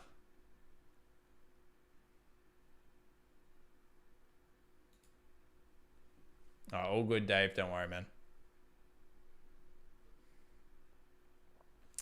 Upstate New York Rider, $4.99. Good morning, Tom. Can you please look at TA on plug? I think you'll make a few people happy with this one. Looking for a setup on re-entry. I'm not seeing much support for a good bit. Your thoughts? All right, let's have a look at plug for you. Thanks, Upstate New York Rider. I've seen you quite a few times now. Appreciate it. This was kind of similar to the structure that we had on Tesla, actually. A nice range-bound structure. Electronic components, in this case, this company here. It broke through, it began the short, it came down to previous market resistance, which acted as support. And again, I feel like this is a very strong zone. Few reasons. Beautiful buying hammer here. What does that tell us about this stock? There is a lot of buying demand. If the market continues down, what would I expect? Bullish pressure to come right back through. It's kind of like Bitcoin at around that 45, 44,000. Every time it's come down there, it's been bought relatively heavily back up. So I like this zone. If you're waiting for it, this is the only bit of support you've really got. And that's why you said there's not much support. There isn't. There's just this little bit of resistance over here, the slither and the previous buying pressure. So down here, Upstate New York Rider, it's a good chance, and hopefully you have some luck there. Rob Schwartz, thumbs up, $1.99. Thanks so much there. Is the sky falling or has it been stopped for now? I'm confused, says Chris Jones. Look, the sky is never falling, Chris. We always have to be prepared for things. What you're probably talking about... yeah, they are Magic the Gathering behind me. Yes, it's a frame of a card thing. But yeah, what you're probably talking about is getting through key supports. And that's really all that matters when it comes to sentiment in the markets. There's no sky falling until under 38.8. Let's put this in perspective. We were only here a little while ago. 2nd of February, not even a month ago, we were trading at this price. We were trading even lower during the start of the GameStop AMC stuff, 36.62. So to put it in perspective, nothing's falling. All we're saying that if you are looking for better opportunities, a close below the 3,800 on the S&P is going to trigger further selling back down into these lows of the start of Feb. And then we get through there, 3,600 is most likely going to be the lowest point. And a few reasons for that are previous September highs, October being supported around there, and the November period before the US election. And of course, after the US election, everything's gone pretty hyperactive in the markets. A lot of volatility through this price point, and then incredible strength coming back through.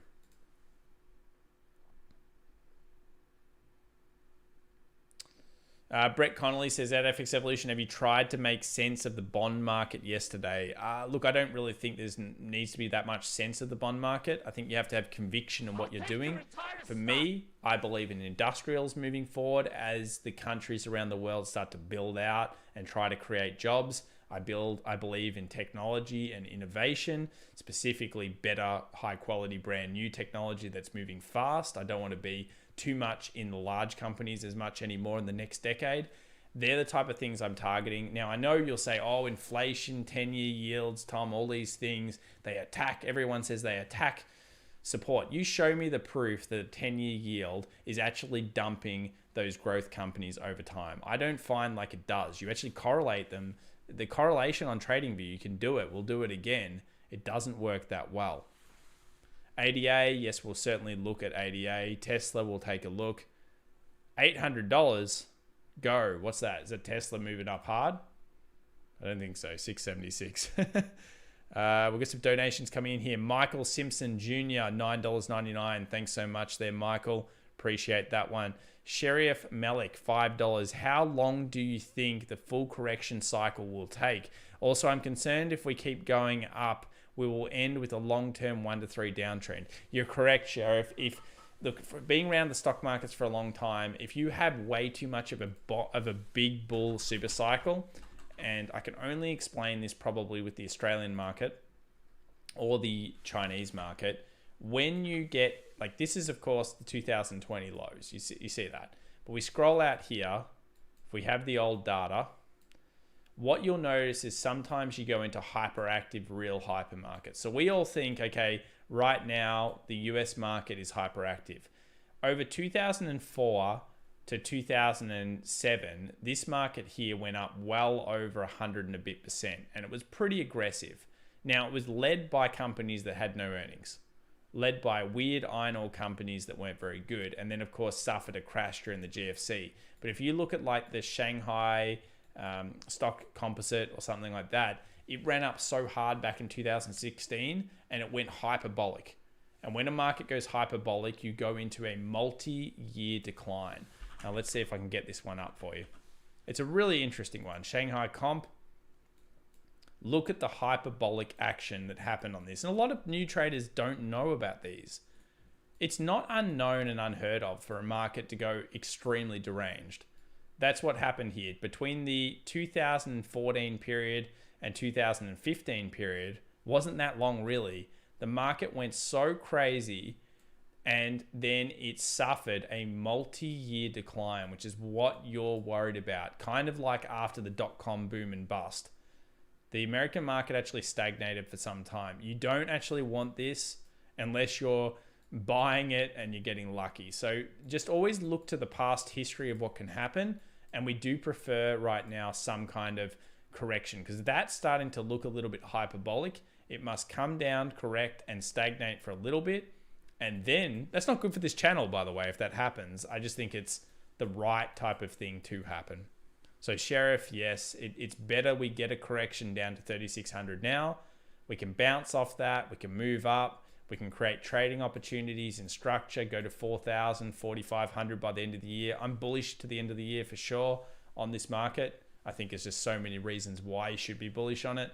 But at the same time, correction is needed, and a decent one at that. Kind of similar to what we got over the September, October, November periods. We need another one because we went too fast, too quick. AMC, yep, we'll look at it right now, very, very soon. Okay, GME, 13% up, 123, down a little bit from where it was before. We'll go through our thoughts again since we've got 2,741 viewers coming in. Thanks so much, guys. Thanks for the likes. Thanks for the subscriptions. If you enjoy the stream, please remember to follow us up. I really do appreciate it. I stream every night of the week into the US session, starting about 3 hours before the US session does begin. Last time round, it moved up to about 158, and then it went back down. It then moved up the next day, and after that hours became the short squeeze of all short squeezes. So it's a very similar scenario to what we've just seen recently. We've moved all the way from the 40 zone. The 40 zone had a nice movement up. Let's call that the nice movement up. Had the gap move up and then move down. Let's call it this one here because it's very, very similar. The next day, we had bullish intentions into the close with an after hours number that was insane. So let's say that's what happens today. We open here, move up, and then after hours becomes really, really crazy as people get squeezed out of the position. If that's what's going to occur with GME, then we're in for some fun. Now, if it can't hold up today, I feel like it unfortunately might be a little bit over, and maybe this was just a last-ditch effort. It should be today or Monday that the next squeeze occurs. Good luck on that one. Nicole Chroma, $4.99. Thanks so much for the donation there.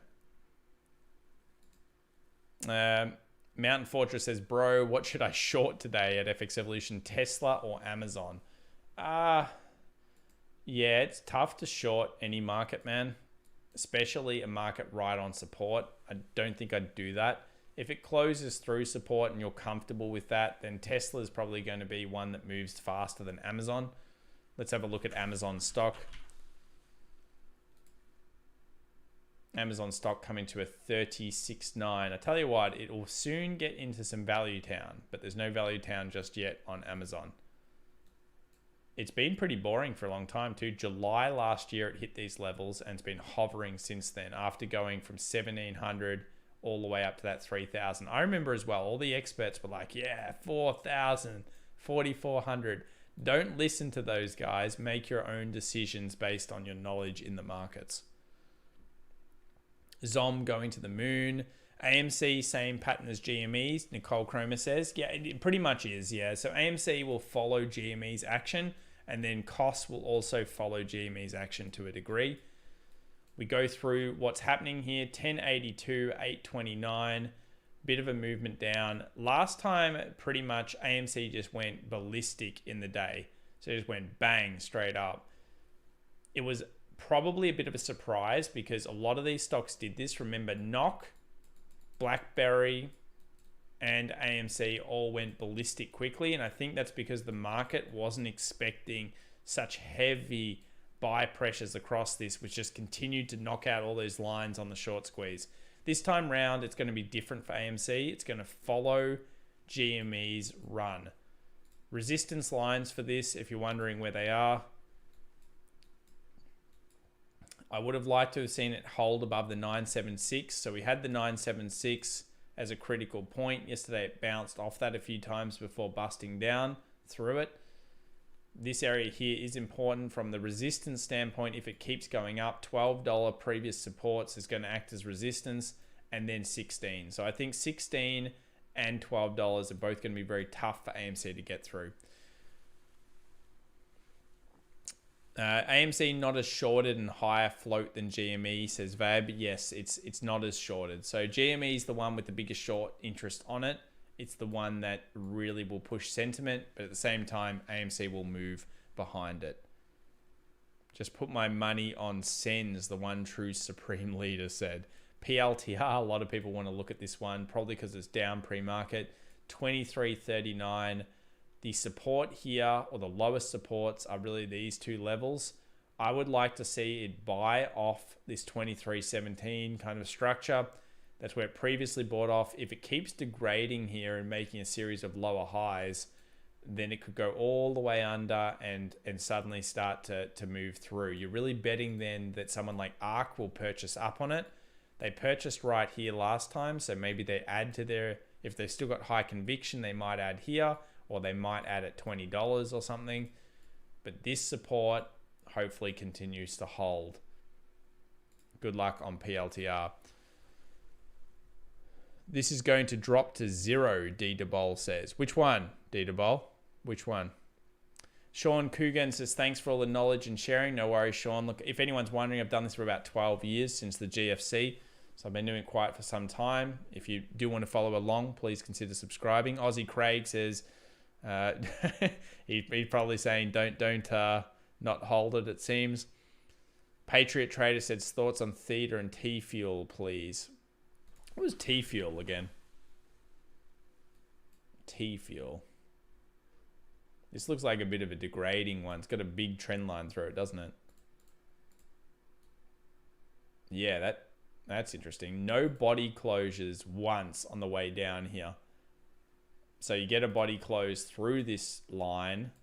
That should signal some buying pressure. That's a pretty solid no body closures. Let's have a look at it on a line chart. If you're not using line charts as well, you might as well do it. The reason why is line charts actually show you the close price on the time frame. So it's always good to do that. Line charts, heavily underutilized in TA, well worth doing. Well worth doing. We're about 1.5 hours here away from the open. Thanks so much for joining us here on a Friday for short squeezes for potential bearish movements on US 500, US 100. Let's take a look here at the futures, refresh our giant screener. Dow Jones, S&P 500 now basically flat from yesterday's close, the big red candle. VIX still up, crude oil down, platinum down, silver. Gold was the story before, 1756. US dollar still holding a decent green. Clicking on the crypto markets, it's all red, but a little bit less so after some recovery through the Bitcoin. And Forex, mostly movements down, odd, pound, etc. If you actually look at the odd, it all comes off key criticals. You probably can't see it, but 80 cents hit on the odd, very critical area. Pound, US dollar also came off a big zone, 142 there. ADA, we'll do that right now.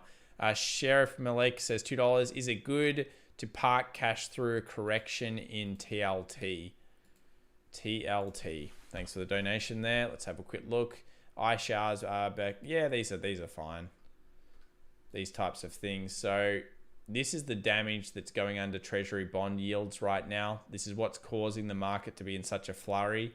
You'll notice it was a similar kind of movement that occurred over March. So this is actually a heavy degrading point here. It's been degrading now for some time on TLT.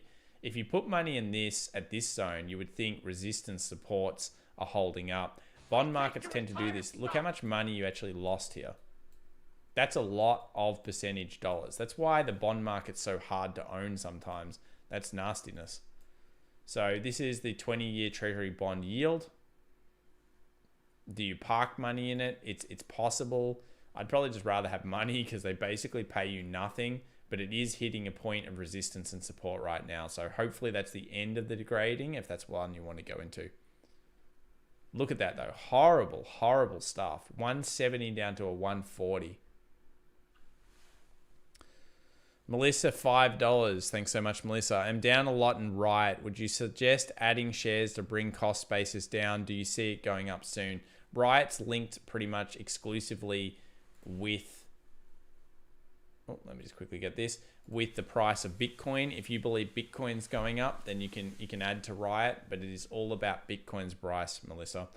If Bitcoin doesn't recover, Riot will not recover. I think it overextended itself. And what you're asking is basically to double, well, to portion your size down. Now, dollar cost averaging works really well in indices. It works well in high conviction plays.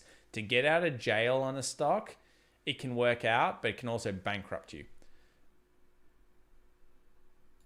So, basically it can bankrupt your ability to be successful. And what I mean by that is you buy more down here and then it continues to degrade and it goes back and does like a 2017 thing. You don't know it won't. And it goes back down here to $2 and $1. Then you've lost so much money. So if you've lost so much money, it's a really big problem, I think. And that's why I would say be very, very careful about this unless you believe in it and you really want to double down on it. So it's only worth $3 billion total market cap. It's not an Apple. It's not a Google. It's not an index. It's a little bit of a gamble, yeah? And that's the same with GME and AMC. Like I always say, they're gambles. You've got to be incredibly protective of your money. SOS, yes, we'll do it. I've got quite a lot of announcements there. If you're looking at buys on that type of thing, though, there's not much structure right now, and it just is closing below those 2017 highs, which were acting as a good key point. SOS moved through heavily, fully knocked down after just going absolutely ballistic. Let's just load up a different screener here to get the moving averages as well. So when you see something like this, it hyperextends. And what a hyperextension is it's when the market moves so far away from a moving average that it was using as support. Dynamic support, dynamic support, dynamic support, and then bang, a massive movement off that base, didn't use the 20 moving average at all, and just went hyperactive. That's when you know you're getting to the end of a run, and it went so crazy, came back down to the 20. When it first closed below the 20 over here, it was the end of the bull run. 547 is that low enough for this thing. So it's probably not low enough yet. Maybe a $4 is even possible here. Previous resistance and structure. You probably don't want me to say that, but I could actually see it coming down even further because I don't even know what this thing's really worth. Market capitalization's only 228. So to me, this is a pump and a dump. Sorry, but that's actually my thoughts. Pump and dumps there. For FC Basel for the win, Swiss $2. Thanks so much, FC Basel. I appreciate that. Sage Y, CA 279. Should I buy the dip on GME? Is it going up or down? Look, I think you need to make your own decisions, man. Like I can't make those for you. With the GME decision, it's a gamble. Do you believe the same kind of thing will happen again, like it's doing over here on the left-hand side, where it went up to a 158? It broke down, did the same kind of thing yesterday, broke down, and then the real squeeze came on. You've got to make a decision on whether risk reward is worth it. If you think the GME can get to 150 and your bottom end is maybe $50 and you'll close it, and you're buying it at $120, it may not make sense for you for the risk reward. Never risk more than you can respectfully lose, basically. I saw a lot of people in the stream that lost a lot of money in the previous pumps because they didn't understand that this is a fully fledged gamble where you could lose 75% of your money. You may not lose even 100 unless you're out margin, because there will be some fair value. We saw last time $40-ish, but yeah, that's my thoughts. You got to be very, very careful. Alexander has Vastrovich, maybe $10. Thanks so much. AMC pairs with esports and broadcast live in their theaters. Yeah, I read that. Problem solved. Also, AMC, world's largest movie theater chain. Look and compare with CNK price, for example. Let's have a look at CNK price then for you. This is Cinemark. We checked this out yesterday, and we know that Cinemark was doing a little bit better. So Cinemark was actually double bottoming. AMC does have some debt problems, which is their big issue. But do remember, people like BlackRock entered AMC. So AMC is less of a fundamental problem than GME. We can all say we like the stock on GME and everything, but realistically GME doesn't have the same fundamental basis at these prices that maybe AMC does. CNK broke through, closed above 2038, and I was talking about this yesterday, and we saw on the left hand side that there wasn't that much potential problems for it until the 26, which is where it first stopped. And if it continues its run up, we could see it move towards that 32 kind of ish level. 32, 31, this area here could be the next zone. It's in full basis recovery. Great structure. If we add volume onto this chart, let's do that together now. Let's add the volume onto the chart. Put that through. Notice here, it's really finding some nice volume buying through this initial movement up. Volume's continuing pretty strong here. Everyone's adding into it, and then they move it through with that strong candle, and then they're still buying it with decent volume. So the CNK is looking good. You compare that to AMC. AMC is basically just on, it had all that weird stuff, but this is actually doing a similar thing. Let me get rid of all these lines. Take a look at this. A low, a structure. Where is that structure? $7.30. It's a double bottom. It's very similar to CNK. If it continues to move up, where is a big problem for it? $12. Why? Previous supports back from 2018, 2019, and resistance from 2019, 2020. So it was already degrading into 2020. Remember that, because it's nowhere near the highs that it once was. But from a more fundamental perspective, yes, they could do esports partnerships. They could allow you to play games in theaters, which is a thing that they're doing. All of these things will hopefully get people back in and be more utilization of the space. The vaccine's rolling out. That is a positive for AMC. And eventually things will go back. The negatives are more everything else, like people putting all of their movies on Netflixes and direct online and those types of things. But no one's going to stop going to the movies. Let's ask you guys the question. Are you guys going to stop going to the movies once this pandemic stuff's all over? Are you still going to go just as much as you used to, or less? Just as much or less? I'm going to say just as much. It will make no difference to me. I'm going to continue going to the movies. Kathy bought more Tesla, so I'm all out of ARK K plays. Yeah. Al Snapperton, $5. Bought 500 AMC yesterday, going long. Thanks for your TA. Thanks very much, Al Snapperton. Good luck. Dr. Horton says, I'm bullish on this stream, hitting 3K to the moon. Thanks so much, Dr. Horton. Appreciate that. What do you guys think? You going to the movies more or not? Oh, people are saying less. Less? Guys, don't you really want to actually support AMC? Sheriff Malik, $5. Can we know what stocks you will be buying and what entries? Any undervalued stocks in the current market? By the way, you're the best on YouTube. Thanks so much, Sheriff. Appreciate that. Look, some of the stocks that I like, I've made it know, I kind of like this stock here. This is Cloudflare. Look, there's hyper stocks and then there's boomer stocks. I've always been a fan of Disney from a perspective of not only are they the old school boomer stock, but they also have the new school great streaming platform. That's been a strong pick for me over the last year. I've also liked Blizzard Activision, but I hate them now because they're pissing me off with their games. If you guys know what I mean about Blizzard Activision. But Cloudflare is an interesting one. It's right at that kind of support. A lot of the thing comes in here with the sentiment is it's an expensive stock right now. So was there strong buying at 71? Yes. Is that still going to be strong? Yesterday's close was a bit crappy, but it's into the support. So you've got to watch this support line and make up some solutions. It's 5x basically over the last year.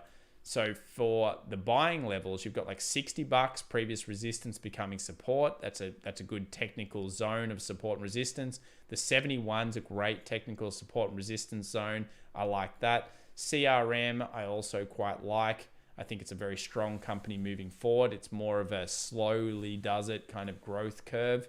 It is suffering like any tech stock right now. Announcement, news, earnings, all that was okay. 220, pretty strong support through that line. You've got AMD as well, which has been a favorite of many. Where's the really strong buying pressure for AMD? Traditionally, it's been about this 74.45. We've had that a few times on the stream. That could come in. Other ones, Square is also something of interest. I don't particularly like it at any of these price points, but I don't mind it at the 200 price point. Previous resistance supports, interesting one. There's plenty of quality stocks that are going to be coming in soon. It's just how long can you hold it and what's your investment horizon? And if your investment, like let's say Net, Net owns 10% of the internet in terms of it's got its own kind of web over it. And I'll give a shout out to a guy on Twitter. Muji is a cool dude. I don't actually know the guy at all, and I just started reading his stuff a while ago. But Hypergrowth, I think's his name, is pretty cool. You should check him out. He deserves some love. He's got about 30,000 followers. He probably deserves more. So yeah, the Muji is good. And he really likes these and he understands them much better than I do. But from a technical level, things like Net, they're holding certain levels. Even TDOC, for a perspective there, TDOC was holding an interesting zone. It broke through it before, and now you could see TDOC with the bad earnings. There's just some holes in it, moving down to the 180 kind of zone. I like all of these ones, these more disruptive. I agree with ARK in that basis. I don't really buy that much Tesla, but yeah. DKNG, we'll definitely check that out. Sandola, $77, $4 donation for coffees. Thanks very much, Sandola. I should release my favorite coffee blends for you guys because I do love coffee a lot. Brett Connolly says, at FX Evolution, I started going to the drive-ins. They were open. The cinemas were not. Quite a few people say less for sure. Actors are trash. Well, this is interesting. Look at this, guys. So many people don't want to go to the movies anymore. I must be a boomer. You guys are literally all saying less, no. Some saying same. Wow, that's really interesting. ADA, we'll check it out soon. ADA at a 110. I know why you guys want to look at it.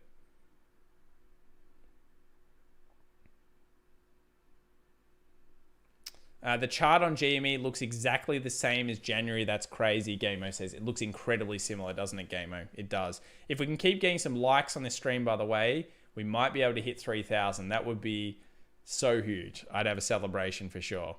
Thanks so much, though, for the 2860 people joining us right now. I'm just going through some of these comments. I hope I didn't miss anybody's donations there. If I did, Dave, can you just send them to me? Nicole Cromer, AMC, same pattern as GME. Super chatted the question afterwards. Sorry if I missed that there, Nicole. Absolutely, they are very, very similar. We went through it again. All right, let's go continue through all of this stuff. So morning things that you want to be looking at. S&P 500, just to recap, 3,800, key support, 50 exponential moving average on the first buy zone back in Feb. It's coming under pressure today. If we close underneath this zone, we could see returns back to those February kind of points. And this would even maybe trigger a bigger correction to the 3,600, which is the correct area for the market to get back to. So bearish pressure today will be big. Let's check out GME here. 10.88%, 120 on the open so far. little bit down on where it was before. 812 here for the pre-market for AMC. It was up. Now it's a little bit down. Was up, down. Sundial, another one that's followed quite a lot by you guys. 132, 3.65%. Tilray, 2.45%. Okay, I'll look at KK's MasterCard. Yep, I'll do that in a minute. So all of those stocks. Let's have a look at the pre-bull, pre-market, whatever's going on here. These are some of the more spec kind of things. GameStop 10%, Churchill Capital 5%, all the rest red. Costs 8.55% down. BlackBerry 3.12% down, and Nokia, another one of the short squeezes, 1.98. I doubt that Nokia and BlackBerry can make it back to being short squeezes. That was a very unique phenomenon where they took advantage of those ones during a very important time. I don't think it's going to happen again. Do you guys reckon Nokia is going to go to the moon again? Yes or no? What do you think? I'll look at it if you want me to, but I don't know if it will. Etsy, wow, Etsy, 9.64% up in the pre-market. That must be a pretty good return there. Zscaler 6.11, Nvidia now 2%. So things are recovering in the pre-market. Down DoorDash, Salesforce, CRM. So things have moved around here a little bit on the bigger companies. Square finding some pressure selling again. That's why the US 100 is 12,838. Let's look at ADA. A few people want to look at ADA. It's having a go at getting above that previous resistance line. So the 1 hour doesn't show us anything on ADA. So we go to the 4 hour. And the 4 hour doesn't show us too much either. So we have to go to the daily, unfortunately, because what I've seen is every time ADA is pushed to this 120, 115 zone, it's rejected relatively heavily, okay?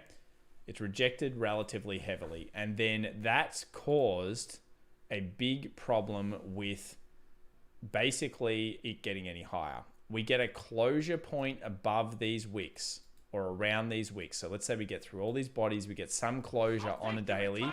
That should trigger some heavy buying momentum. And as long as Bitcoin is stable or up, ADA could certainly make it to the 120, 130, or even 140 price tags. This particular coin has more strength in it, except for the stupid Kraken data. Rejection, rejection, rejection, all off the zone. Heavy buying each time, as every other coin, XRP, Ethereum, have suffered and stagnated. If you look at CoinMarketCap,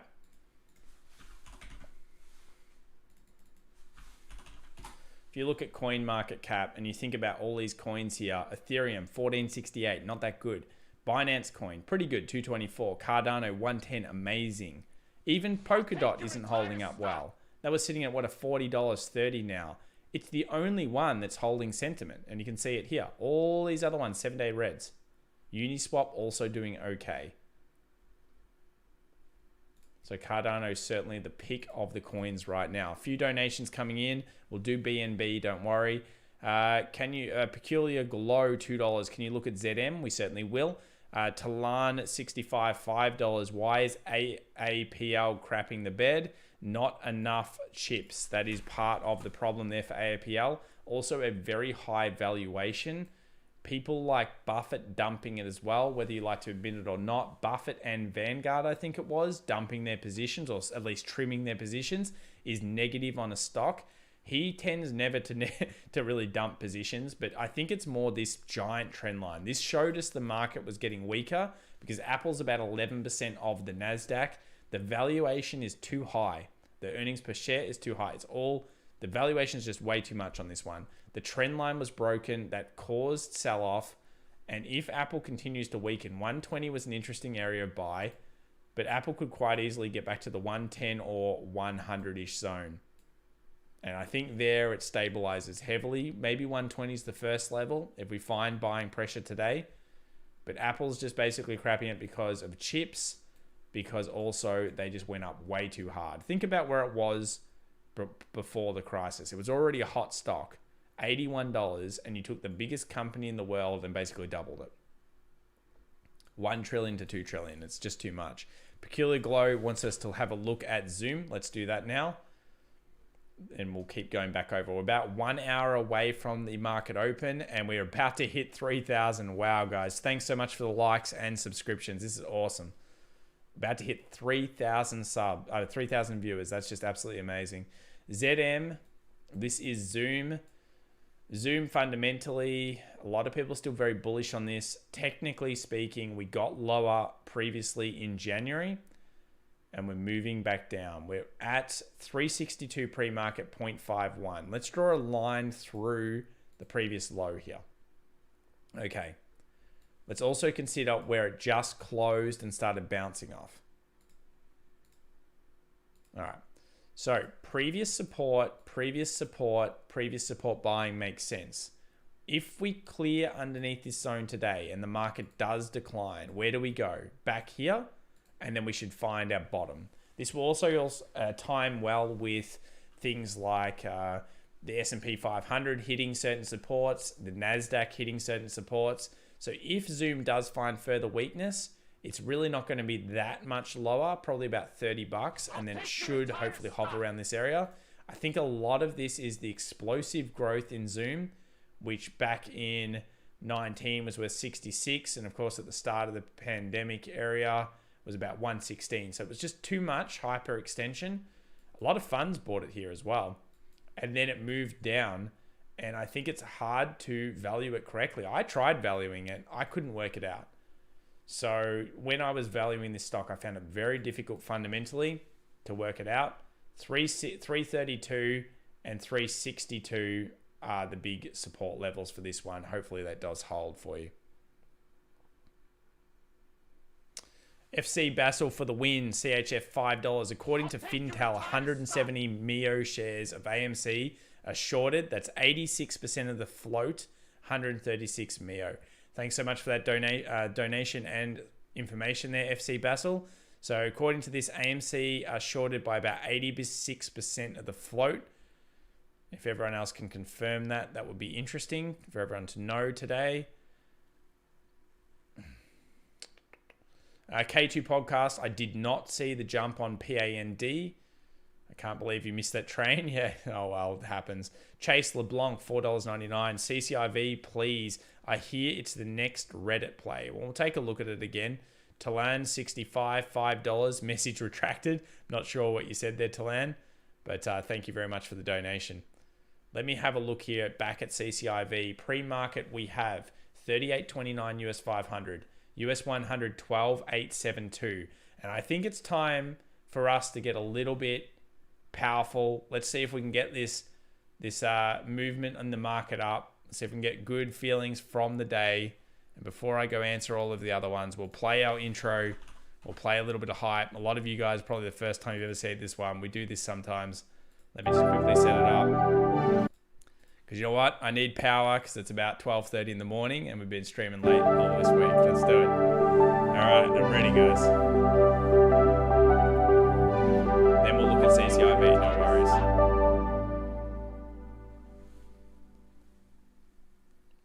Not for long term. Fundamentals.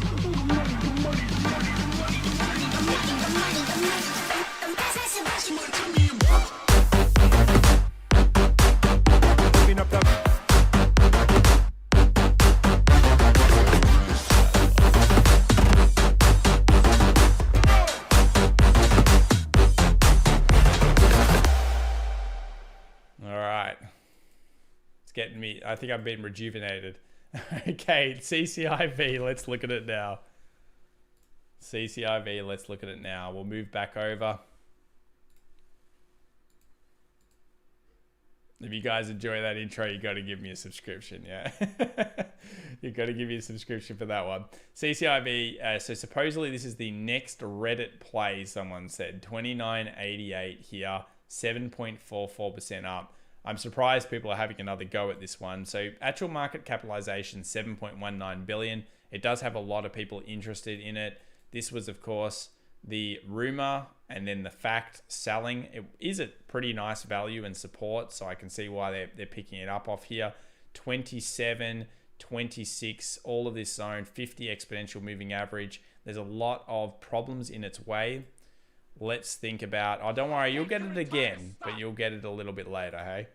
You'll get it a little bit later. So here's the resistance into the market. We take that one. 35.61 resistance here previously. Lots of weird noise on it after that day where, of course, the Lucid thing happened and then it degraded down. So pre-market, we're looking at a 7% up, 29.79. That's still far away from the 35.61, which could act as resistance. We break clean past that. Then we're starting to move towards things like 45, 50. Be careful every $5 on this type of thing. This is a retail traded one as well. What do we know about us as the retailers? We love the round numbers. So every $5 could be an issue. And now that it's opening around 29.71, all we really need is a little close above this 30.43.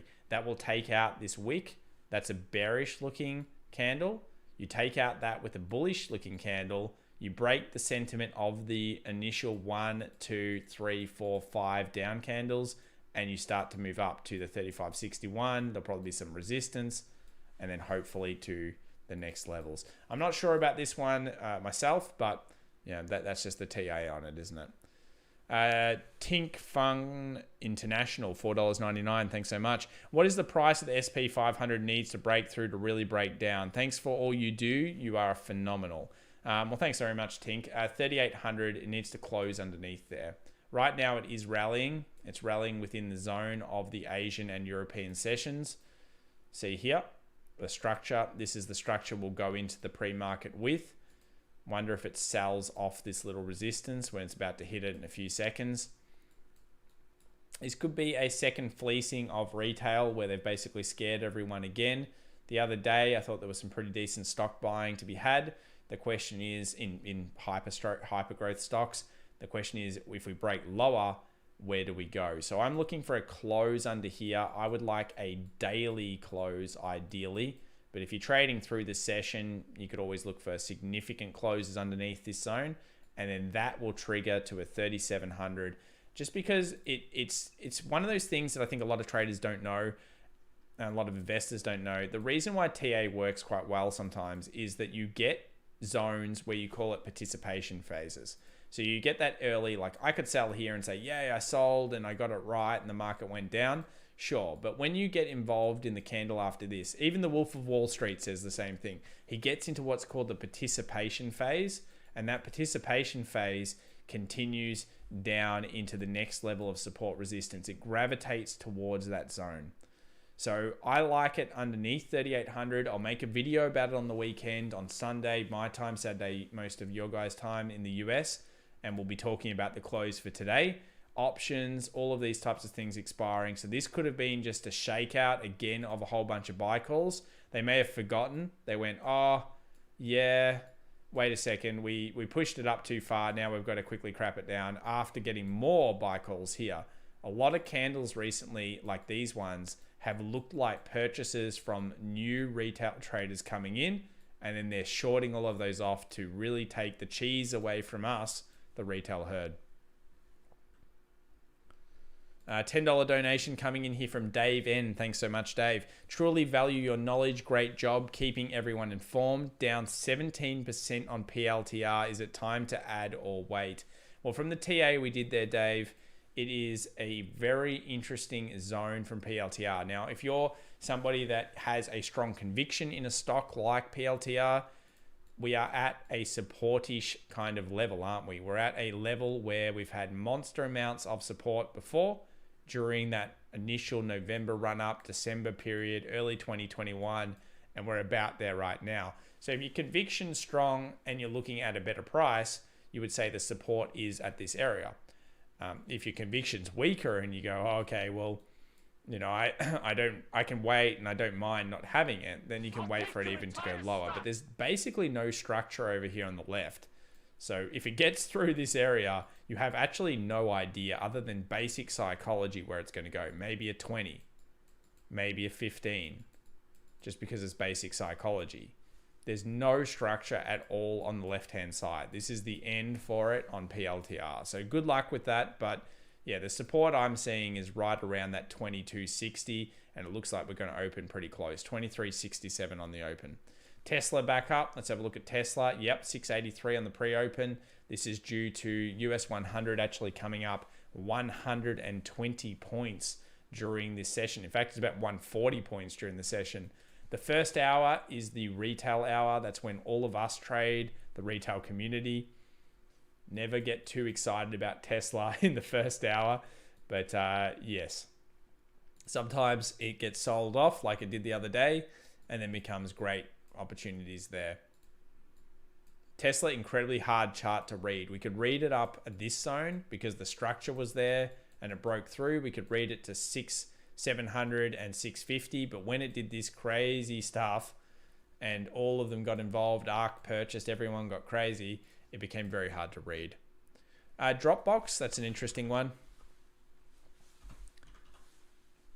Dropbox probably declining still after the earnings. Just want to show everyone what happens into an earnings announcement. Generally, a stock will gravitate. Dr. Horton's here today. He will attest to this one. A stock will usually gravitate to a key point of resistance or support ahead of earnings. If it pre-breaks it, it's usually going into a bit of FOMO hype. So 25.81 here is the zone that it had on the earnings day, and then it sold off. Cisco is well known from buying into the earnings, selling after the fact. So is Apple as well. Dropbox, complete resistance here. Found support at 21.62. It's opening at 22.54. This is a good little zone in terms of triple support. So you expect it to hover in this range. The earnings report wasn't that bad. It just wasn't good enough to break through the strong resistance. So ahead of next one, I would expect something like this. And then for it to struggle here until earnings and then possibly break through. Good luck on Dropbox. Glenn Bear says PLTR is at risk of their ICE contracts under Biden. Maybe go short. And that's an interesting one. Square, we'll load up Square because I know it's a favorite of you guys. 0.29 down, 226. Basically, Square holds every $20. 240 was the obvious zone here. 240 being resistance, becoming support. After all of that busting happened, it's now moved down. I would like to have seen a 220. If we don't hold 220 through the session, then 200. And 200 should be all she wrote for this one. I don't think it's going to get much under that. It's just extended due to the GME AMC situation and of course Bitcoin. Dr. Horton, are you there? I see you. What'd you say? Who even used Dropbox? Yeah, it definitely didn't leverage its asset, did it? It did not do so well. Early mornings plays DKNG. I actually want to look at DraftKings. 2.75, 59.40. So 59.40, I heard it had a pretty good report. This was a great zone we talked about the other day. Resistance becoming support. 50 exponential moving average. Beautiful zone, guys. Moving up. Look at this little trend line. Let's see if we can get that. Where is this? 1 hour? Is there a trend line that goes through there? No, probably not really. You don't want to draw trend lines just for the sake of it. Yeah. Nah. I don't think I'd have that there, but I'll just leave it anyway. Yes, it's looking good. Your biggest problem is $64. If you believe that it had a great earnings report, where could the profit be? 64. Closes above 64. That's going to enter some really nice long positions there for DraftKings. But I haven't read the report, so I can't comment on that. MC, Canadian $5. SHIP, SBLK, and ZIM. That's quite a lot there, MC. We'll have a look at them. So SHIP is Scene Energy. We've done this one a few times. This was our take kind of profit resistance zone that we did together as it was running up a while ago. It went and extended past that. This was such a good take. I would have been happy all day at 2. It's now come down underneath that zone. Sometimes it's better just to take what you think is there rather than, yes, I knew it goes $2.42, but you can't always have that. Yeah, we can't always have exactly that zone. Back to structure right now. Previous 120. Where is it? 115 pre-market. I could see this go to $1, and I would think strong buying off $1 resistance, resistance, broke through, found support, support, support. If it does continue to go down, $1.15 right now, pre-market down 3.36. Dollar should add very strong looking buy pressure. And $1.15 is in the middle of the zone. So nothing good there. You would need a bullish hammer or something better on ship there, MC. I don't like anything but the dollar. Clear psychological plays on this one. SBLK, I'll do that one because a few people like this stock. This is a bit better. It's got strong resistance that's being kind of tested. All right. Oh. Back in 18 highs into a down market, 4.1% down. It probably just hovers in here, buying through this zone, which is 12.83. The resistances are $15. 2 wicks, hasn't ever closed above 14.52. You get a close above 14.52. I don't even think it matters if it takes the wicks out at that point. Should keep going, maybe 16. SBLK, pretty hard one to read. Let's scroll down. I think someone joined the Diamond Hands. Winnie Lou joined the Stonk Squad and then upgraded to the Diamond Hands. Thanks so much, Winnie. Appreciate that. I'm glad to have you on board. Please feel free to message me after the stream if you want to get access to the room. Zim's the other one. We'll do one more here just quickly. Very little data here. You can't TA a stock that just opened back in January.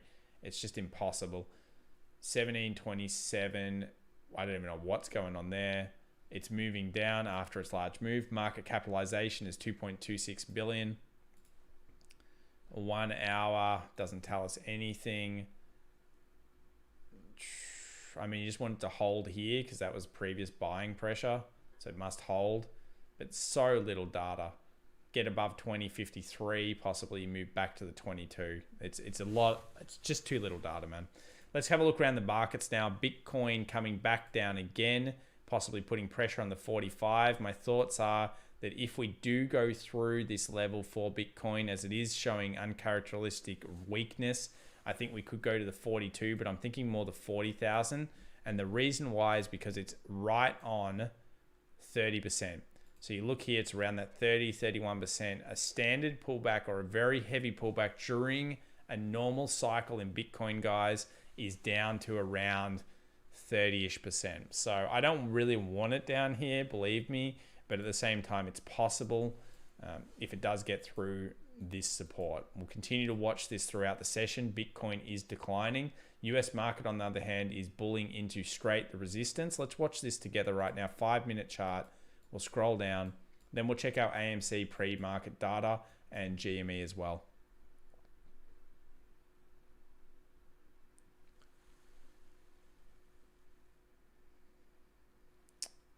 Brian Stonk says, I've personally found that if I sell off, I'm in worse shape. I'm not pulling my money out for years. This is retirement for me. Play the long game and try not to sweat these corrections. That's pretty much correct, Brian. If you have a long portfolio, you use these dips to buy more of the stocks that you have strong conviction in.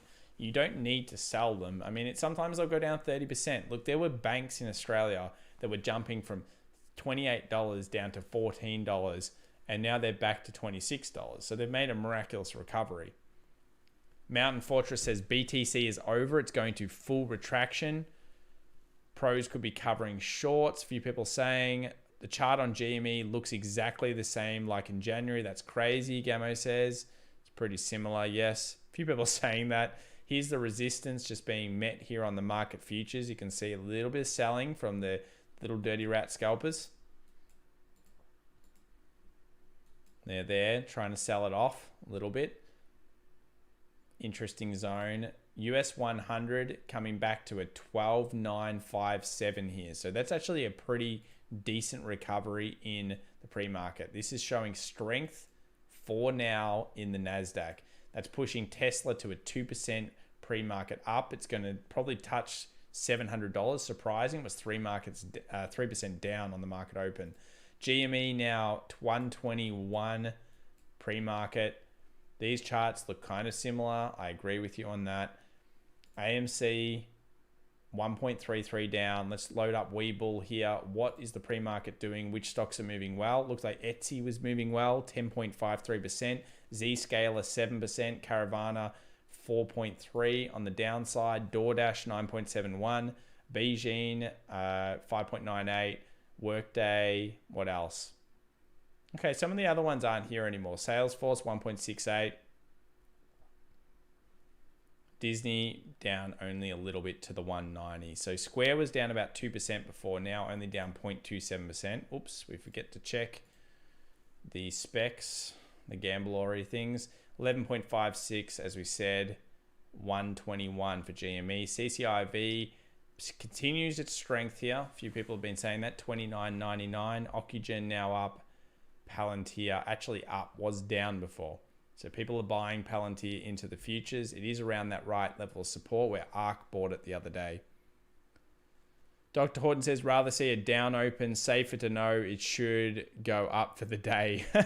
So Dr. Horton's replying to the idea that during a market open, usually that first hour is the retail community, getting all hyped and scared, and then Wall Street come in at the end and clear it.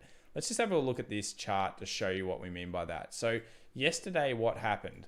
The market actually opened. Let me change this chart. The market opened strong, and then throughout the day, it actually declined into the close. So this is like this golden hour at the end is actually Wall Street positioning most of the time. This is actually the most important period of time. The close is the key on the market. This period here is when we all have our fun and we all go, woo, hype, yeah, let's get in. And it goes all the way around.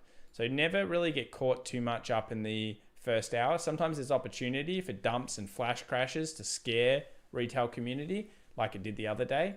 But other than that, you don't necessarily need to pay too much attention there. Here's the sectors. Now, if you want to get access to this stuff, this program down here, Koifin, it's free. You can always go check that out. If you're a stock trader or even if you're in anything, Koifin is a great free service and you should get on that one. XLK, 3.5%.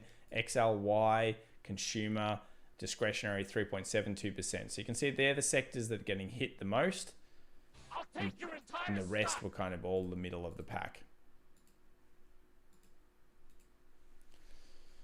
Talano 65, $5. Thanks so much. Apple bounces off 118. So what Talano's talking about is 118 was the previous bounce that happened. If it comes back down, Talan's saying that this area here should act as support. I wouldn't disagree with you. It's going to be hard to get through. We need to see more bearish sentiment before any of those things though can happen. We're about 40-ish minutes away from the market open. We're 40 minutes away from will today be short squeeze for AMC and GME. Diamond Eye says GME was done. Maybe we'll get back around to it. Yeah, possibly that's what they're doing. A bit of a get back round to it. Aussie Craig says, I'm hoping to be on the next Fortescue Metals. Fair enough, Aussie Craig. It's a great Australian stock. It's done very well. Twiggy's a psycho. He's done very good there. Optical.com. Not sure what you're talking about there. Can you take a look at CLSN? Love the stream, man. I watch every morning. Austin Smith. CLSN. All right, man. Celsion. This was one. Did we look at this the other day? Let's go to the daily. First thing I check, other than usually a top-down approach, is market capitalization. This is a very small stock. It's about $139 million. So it's prone for pumps and dumps. And it makes me instantly think I need to read about what this company is. Pumps and dumps usually happen in health, EV, and anything to do with one of those hype kind of stocks right now, technology in general, biotech, that type of stuff as well. It's been holding the 20 moving average. Every one of these candles has pumped up and then gone red. Look at these, red, red, red, red, red, red. Everything's red. So it's never holding strong dailies. It's being traded into the open generally strong, and then it's bouncing down. So it's gone like here and then it's moved down. Let's take a look at this area, 210. I think it would probably more likely move down towards the $2 today and then hit this 20 and then hopefully bounce off it. But CLSN is a very hard chart to read and very, very small. Donation coming in here from Creighton Sith, $2. Thoughts on analysis of Caravana, please. So that was a stock that we had before.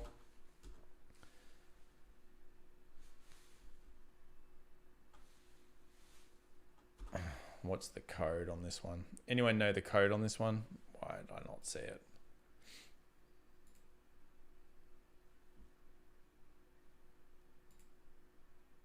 CVNA. Okay. It's too early, hey? 12:52. All right. Pre-market up 275, 4.66%. Beautiful actual trend line coming through here. I wonder how well this ran for so long. There was a few wicks that got through. Let's have a look if this goes through anymore. Don't think it's that, because it held off it before.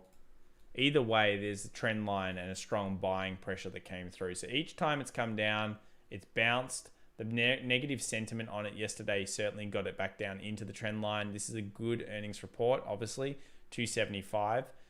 Thought process is it could run into 300 again. This is where it's going to find selling pressure and people are going to take profit. 275 is good. If you're wondering what your downside is, it's probably like 275 back into the trend line. Because the earnings report may be holding up here, it looks like pre-market, it then may bounce and go towards the 300. So I think it looks good to 300 here, Caravana. Good luck on this stock. Nice trend line. Many bounces and held for some time, which is awesome. Sajid says, bye, got to go. See you, mate. Good luck today. Gravity Falls, $5. Just wanted to say hello, but while I've got your attention, can you check out VBIV, please? Yeah, of course I can. VBIV vaccines. 0.61%. Another trend line coming through here. Instantly see them. When you're drawing trend lines, just take them as rough guides that you want to use. They are all about price action. So I'll explain that to you guys and what I do. Generally speaking, here's a nice bullish hammer coming off the trend line. We see some wick buying off the trend line, some wick buying around the zone. Yesterday, it did a 328. It just busted down into it. Today, what would I like to see? I would like to see a little wick, little buying pressure wick. We see a little hammer coming off this. I'm convinced that there is a chance that we move up off that zone. So I don't mind this one. Not bad. 349 should have held it. I'm surprised it went bust down here. Is that just because negative sentiment in the market? How big is this thing? $793 million. Yeah, I'd just like to see a wick come off this zone, and then that would give me confidence if I had conviction in the trade as well. Back up to maybe the 4 and the 450. Good luck on this one. It's okay. Can you cover Nintendo? Yeah, that'd be cool. Let's do Nintendo. Nintendo. We'll do the Japanese stock, I guess. I'll take your entire stock.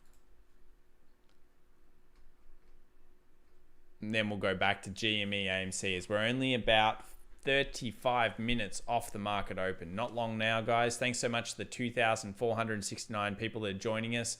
Thanks for the likes, the donations today. Appreciate it a lot. Big day, Friday, short squeeze.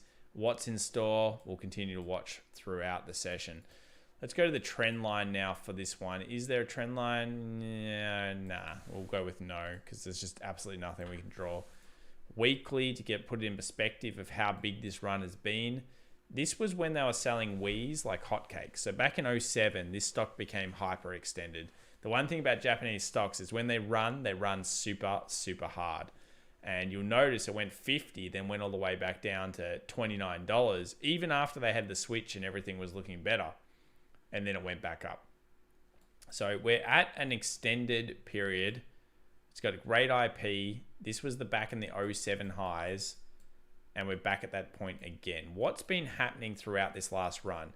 20 moving average has been holding it up. So each time it's come to the 20 after making a new high, it's bounced. This is on the weekly time frame. That actually is a pretty solid pullback zone.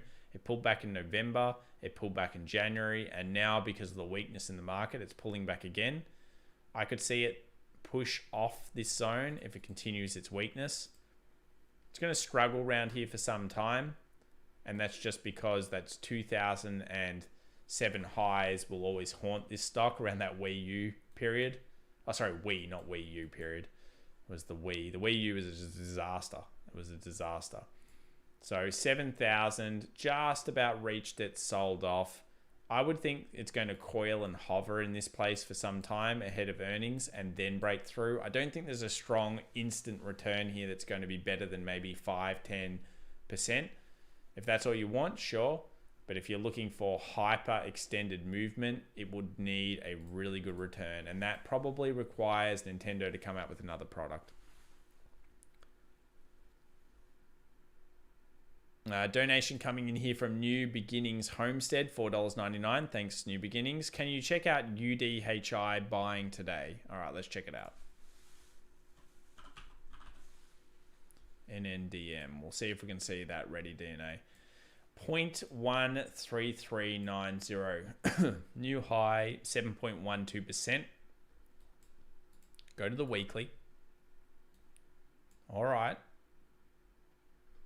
Been super strong. Had some bad periods, didn't it? Market capitalization, I don't even think I've got it. So yeah, I mean, look, it's broken to a new high. It looks like it's going to close a weekly above the previous wick. That's good. That shows bullish intentions. 0.15 is probably going to act as some form of resistance. Let's see if it was acting technically off any of these zones. Don't know why it stopped here at the 0.08. Then it stopped again. Yeah, so it's not even doing anything to do with like 1s and 5s and stuff. Look, the close is good. It's showing that it's broken through the resistance. If you believe in it, sure, man. What can you follow it by? Nothing really. There's not that much TA. It's not that much TA here, but maybe the 0.15 acts as a resistance, so maybe that's what you're shooting for. 20 moving average on the daily. It's not even holding that. Okay, it held the 4-hour 20. So any pullback to the 4-hour 20 might be good again. Good luck on this one, man. Not easy to read. BTC coming under pressure again. 45,920. XRP 42.74 cents, guys. So this one is down. ETH 1461. Ethereum 1461 back into support. So BTC is coming under the pressure. Remember, if we get back under this $45,000 zone, I can see it go back to 40,000. That will complete a 31% or around a 30% decline top to bottom. ETH right into the support now. If it fails here, that is bad. This actually would be a lead for me to say things are not looking good at all in the crypto market, and maybe we are going into a steeper decline for some time. ADA, the strongest coin of them all right now. It's just absolutely strong. US 500 continues its recovery, finding resistance in our little range here ahead of the pre-market. Looks like it's going to open at the top of the range. US 100 continuing to power on, led by things like Tesla, etc. Webull pre-market. We have Etsy 9.32, Zscaler 7.51, Caravana 4.59. On the downside, DoorDash, Workday, VMware. The reds are nowhere near as extreme as they were at the start of the session. GameStop doing well, 124, guys. That's good to hear. Sundial also going up 2%. Palantir up 1.46, was down pre-market before. And AMC coming back to only 0.6 down. So we'll start focusing in on these stocks. We'll start loading the 4 up and doing that. We've got a couple of donations coming in here. Cheeky Monkey, $5. I wake up every morning to your awesome show. Thanks for sharing your knowledge. Can you look at GRGW? Yep, we'll do that. GRGW. GRGW? You sure that's the code?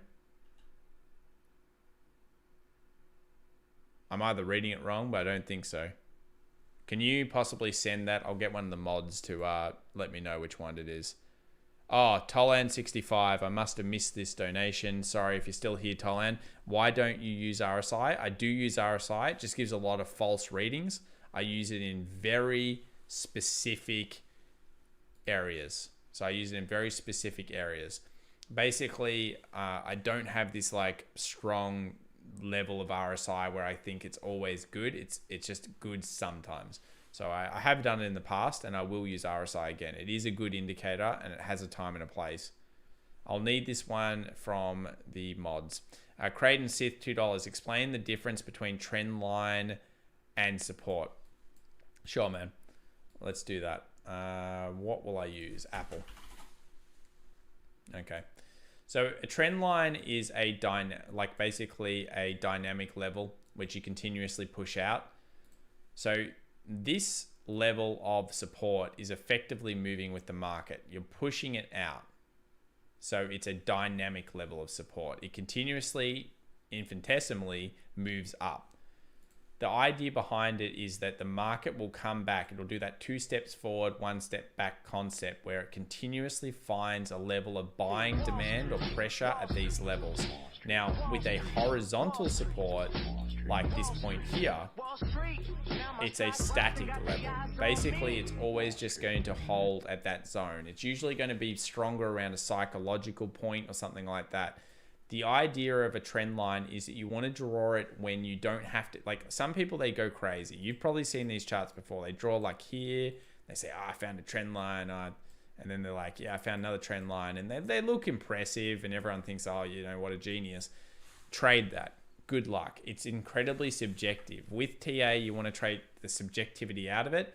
So I usually suggest horizontal static lines of support are easier, because in essence, this is the psychology of the market. And let's say we go back to the 50s and think about ticker tapes. When people used to read those ticker tapes, what were they doing?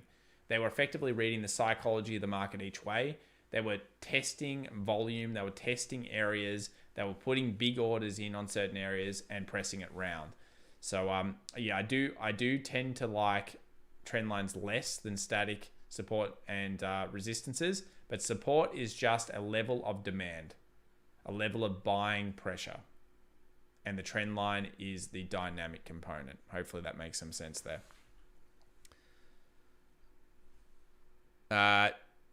Grow generation it was. Thank you very much there to Dave. Appreciate that. Grow generation is coming in from Cheeky Monkey. Let's have a look at this one. We're not long off the open, guys, so we better get hyped and we better dial in on some of these things. Bitcoin, a little bit of recovery, 46,300 then. US 500 trading around those highs of the channel of the Asian session. We'll continue to watch the space. 45.55 pre-market. Let's look at this. Okay. GR. Okay.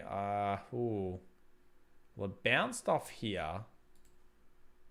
Might just shoot down there and find some buying pressure again. If it does get through there, it should stop here, which is that previous low, the 40 bucks. It's a good psychological, and you're starting to get some heavy structure. It looks like this thing likes the $5 increments a little bit, but then it adds $2 to it. It's like 42, 52, 36. It's like the $5 plus $1. I don't know what's going on there. 2050 cross is not ideal, but it's not over yet, so it hasn't happened. Yeah, you've just got these zones, and when you're looking at such a huge move up, you always want to put a fib on the last run. So say this is your last run here. Let's get a fib out. Where's our Fibonacci? That's just here. Fibonacci, put that on the chart. I'll take your entire stock. Move that up, and then all of a sudden, we're at a point where we've got a 38.250 fib. So I actually do like this zone a lot. You'll get a 200 simple moving average on the 4 hour coming through, everything. Let's go to the top down, monthly. Oh, that's a nasty monthly it's going to close. But it's not over just because that's a nasty shooting star monthly. Last trade day. Yeah, I mean, I like the 38.250. Watch it. Think about the structure that forms around this zone. You got a 20 moving average weekly around the 40 as well. So all of this zone, there should be some buying pressure. Good luck with that one. GME all day today. Yeah, we'll dial in just a few moments, guys. Don't worry. What else? Cheeky Monkey joined the Stonk Squad. Thanks so much, Cheeky Monkey. Appreciate the support today. Michael Hanan $5. FX Evo to the moon. Thoughts on Riot? Thanks so much there, Michael. Appreciate that one, man. Yeah, look, thoughts on Riot. It's pretty linked to, of course, Bitcoin sentiment. It's back on the 2017 highs. So if you go back over here, $46 was the 2017 highs. That's where it was bouncing off. It was finding support there. The problem is today, and you're not going to like it, it's closing or it's opening underneath that. If it can't quickly bounce back up and close above this zone, I fear for it into the $30. And I only fear for it there because it was hype train to get into it. And last time it was hype train and it had these epic crashes. And you go back over again, learn from the past here what happened last time. So last time it busted straight down to 20, went back up to 32, came to 20, and then started degrading. This time around, it went way higher. It came down to 45, and I want to see it bounce today, man, on Riot. If it doesn't, $40 and $30 become both quite open, and I'd just be hoping for sentiment because we've got nothing else here other than just a round number. Down here, you've got previous resistance and support and the 50 moving average. So good luck on Riot. It's a tough one. All right, let's dial in. Oh, we've got one more here. Fuck you, bun. Bunga? Something, I don't know. $5. Thoughts on GMBL. All right, man. That's funny. Thoughts on GMBL. Esports company here. Oh, that's a hyper extension, isn't it? Daily massive candle was yesterday. What the hell happened here? Market capitalization 320 million. Strong plays coming through. I actually don't mind the price action. Series of higher lows. I don't like what happened yesterday, but horizontal line resistances 19-20 bucks came underneath that. 20 moving average held it last time. What's the pre-market doing?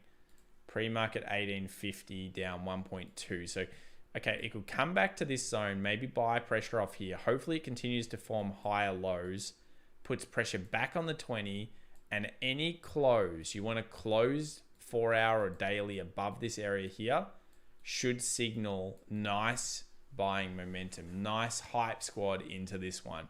Keep the higher lows going. That's the key. 20 moving average. I could see it still degrading a little bit because of yesterday's scare in it after the pump and then the bit of the dump. But, you know, if it keeps going up here, $20 is cleared, you're looking at some strength. Interesting one.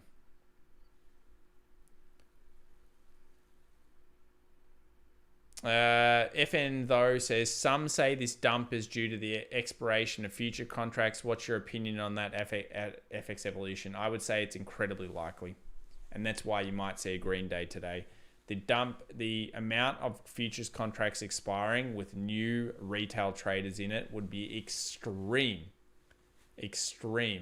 And basically, how many people have just entered the market? AMC, GME bought in people I've never even thought would ever trade ever in their lives. They bought stock of GME. They bought one or two. They lost. They got interested in other things, and they started loading up options and doing all sorts of things. So that is definitely a big issue. And I think that's why you saw the market come in a flash crash back down. It went up, it caught everyone back in that super hype, and it dumps down. You think about the structure here on the US 500. Flash crash in the morning during our stream.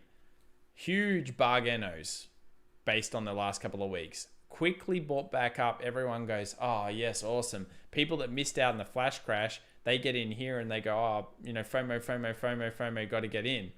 Then it moves up more. They feel great, dumps back down, and all the options that are caught here and all the options that are caught on every one of these buy weeks, which to me were all signals of bullish momentum coming through from the retail community through the morning sessions talked about on this stream. I totally agree with you there.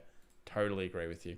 In Astrum, $15. Thanks so much for the donation. We don't have long here before we get open. Shout out to Johnny Bravo. You and the Terminator Johnny B are my gold and BTC. All right, Johnny Bravo getting a lot of love here.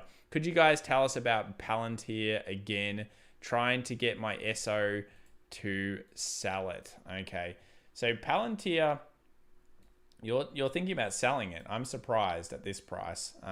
If you want to sell it at certain points, sure, but you're right around the support here in Astrum. Basically, this is the level that ARK bought it. We know this because they disclosed it. That brings a certain base level of sentiment in. Let's say the market is slightly green today and it continues to hold the bullish sentiment.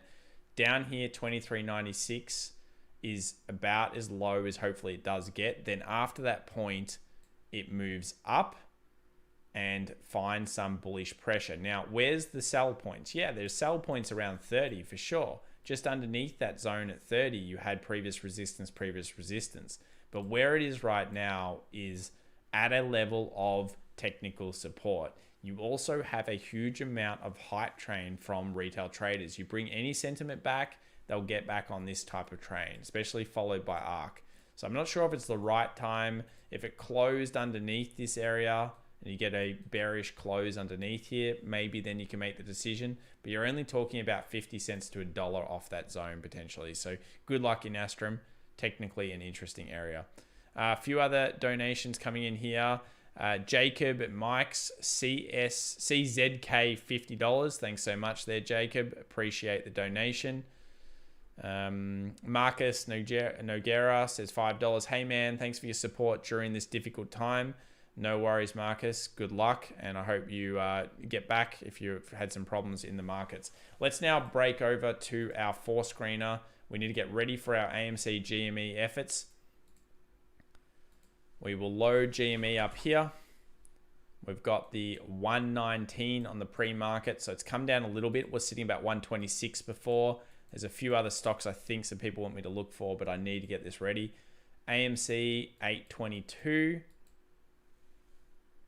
822, 823. All right. That's down only 1%. Not too bad. We'll keep Tesla open because it looks like it's going to be a nice explosive start. We'll put that on the 5-minute chart down here in the bottom right. And of course, I think we'll load up our S&P 500 and we'll load up between the resistances and the supports. We'll keep watching this channel. Maybe Siddharth will get involved. He'll become a little, he'll scout rat off the top up here. BNB, I did promise it to you guys, so I'll do BNB. That's of course Binance coin.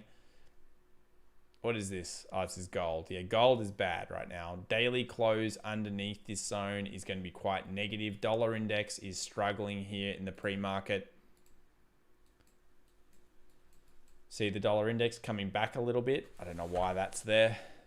91 will be resistance for dollar index for the day, most likely. BNB, let's check out the Binance coin. I'll take your entire stock. We need BNB. Tether, we'll use this one. Okay, so a few things I noticed straight away about the Binance coin. It's been in a series of lower highs. So each one of these lower highs is degrading sentiment. Basically, the run was hard and fast. Then we get degrading sentiment. This is similar to what we saw in Doji. Very interesting setup. Okay, supports here. I like that. Let's just quickly load into the 1 hour and dial it in a little bit. I would like to see a higher low. Higher low would be really cool, guys, on this one. What is this? 198, 200. Okay, so right on the psychological. So maybe it moves down to the 200 and then it finds some buying pressure. If it buys here and breaks through due to maybe Bitcoin doing better, that'll be good. But this is certainly declining sentiment after that big run. This is usually a slow bleed and you need a catalyst. You don't usually buy any of this. Down here, you can have a crack at it, I guess, if you wanted to, technically. And then if it gets through this kind of zone and it gets through this resistance and breaks above, it may test it from the down up and then move up to 280, then move up to the 320s, etc. But that's declining sentiment all day on BNB. Quite a few people coming in here with some donations. I'll just read them backwards. Chase LeBlanc, $4.99. Your accent is amazing, especially when you say CCIV. I probably say it wrong. That's why, Chase. But thanks so much for the donation. Ash, welcome to the Diamond Hand Squad. Appreciate it, Ash. Make sure to message me after this. Thanks so much. Sanjeev Jagtiani, $4.99. Hi, Tom. Can you look at FCX overlaid with the copper chart and CRM? G'day. We may have to leave them for the open a little bit there, Sanjeev. We'll look at CRM in just a few moments. And I think I've got some others. So let's go into the 4-market screener here. S&P coming off the resistance there. What's our GME doing? So our GME here, pre-market 119, AMC 829, the old Tesla at 694.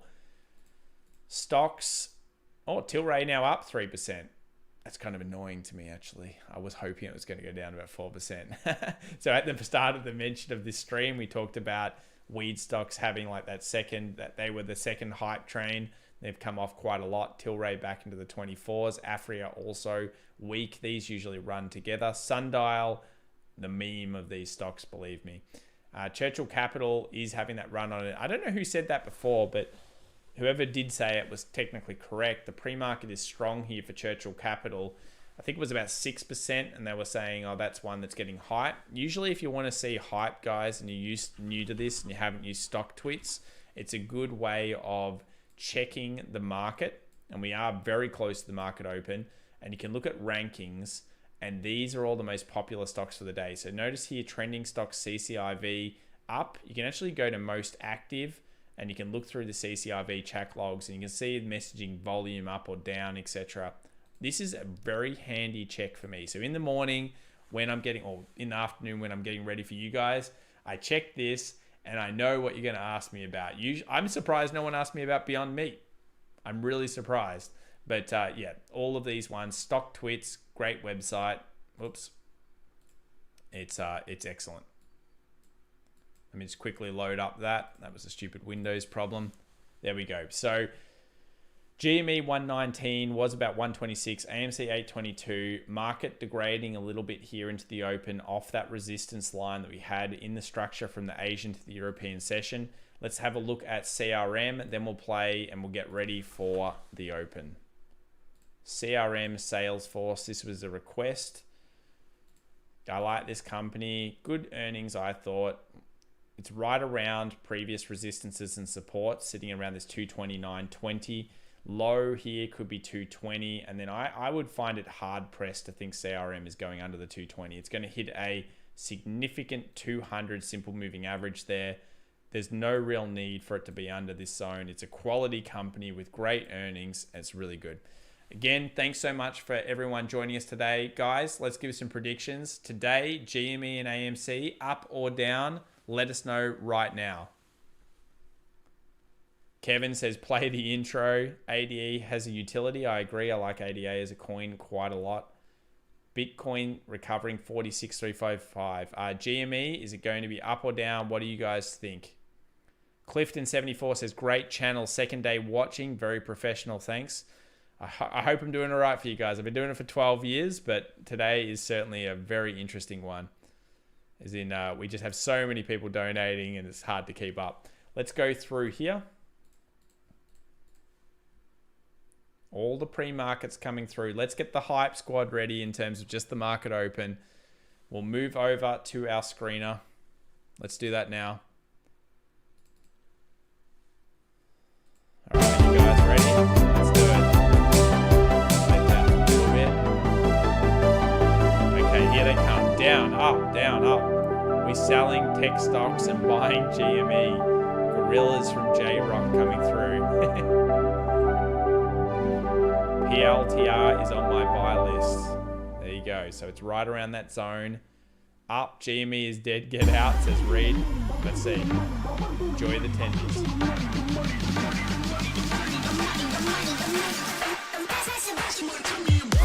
Alright, we're getting ready for it.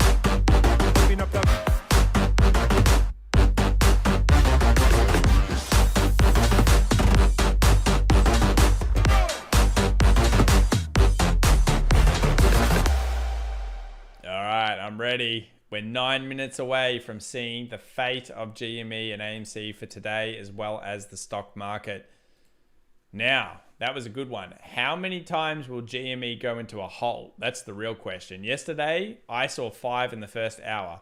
I'm not even sure if there was that many after that, but 5 in the first hour happened. Rashad says, Team Tom, GME up. It's going to be a good one. Jacob Mikes wanted to ask about HCMC. He just super chatted me. Okay, sorry, I didn't do that. HCMC, Healthier Choices Management Group. Let's have a quick look at this one. Market cap size, always look at that. 262 million.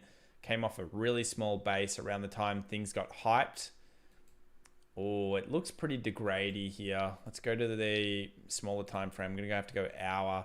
This is kind of similar to that big Binance thing. See how it's coming down an angle with a series of lower highs? The trend is severely down here. Also, I hate this because it means there's very low volume transactions here. The volume, it must be puny on a lot of days. You can see it's degrading as well. So volume's degrading, price is degrading, sentiment is most likely not there for this thing. I could see it maybe stopping at the 0.02 just because previous resistance. That's really what I'm thinking on that one.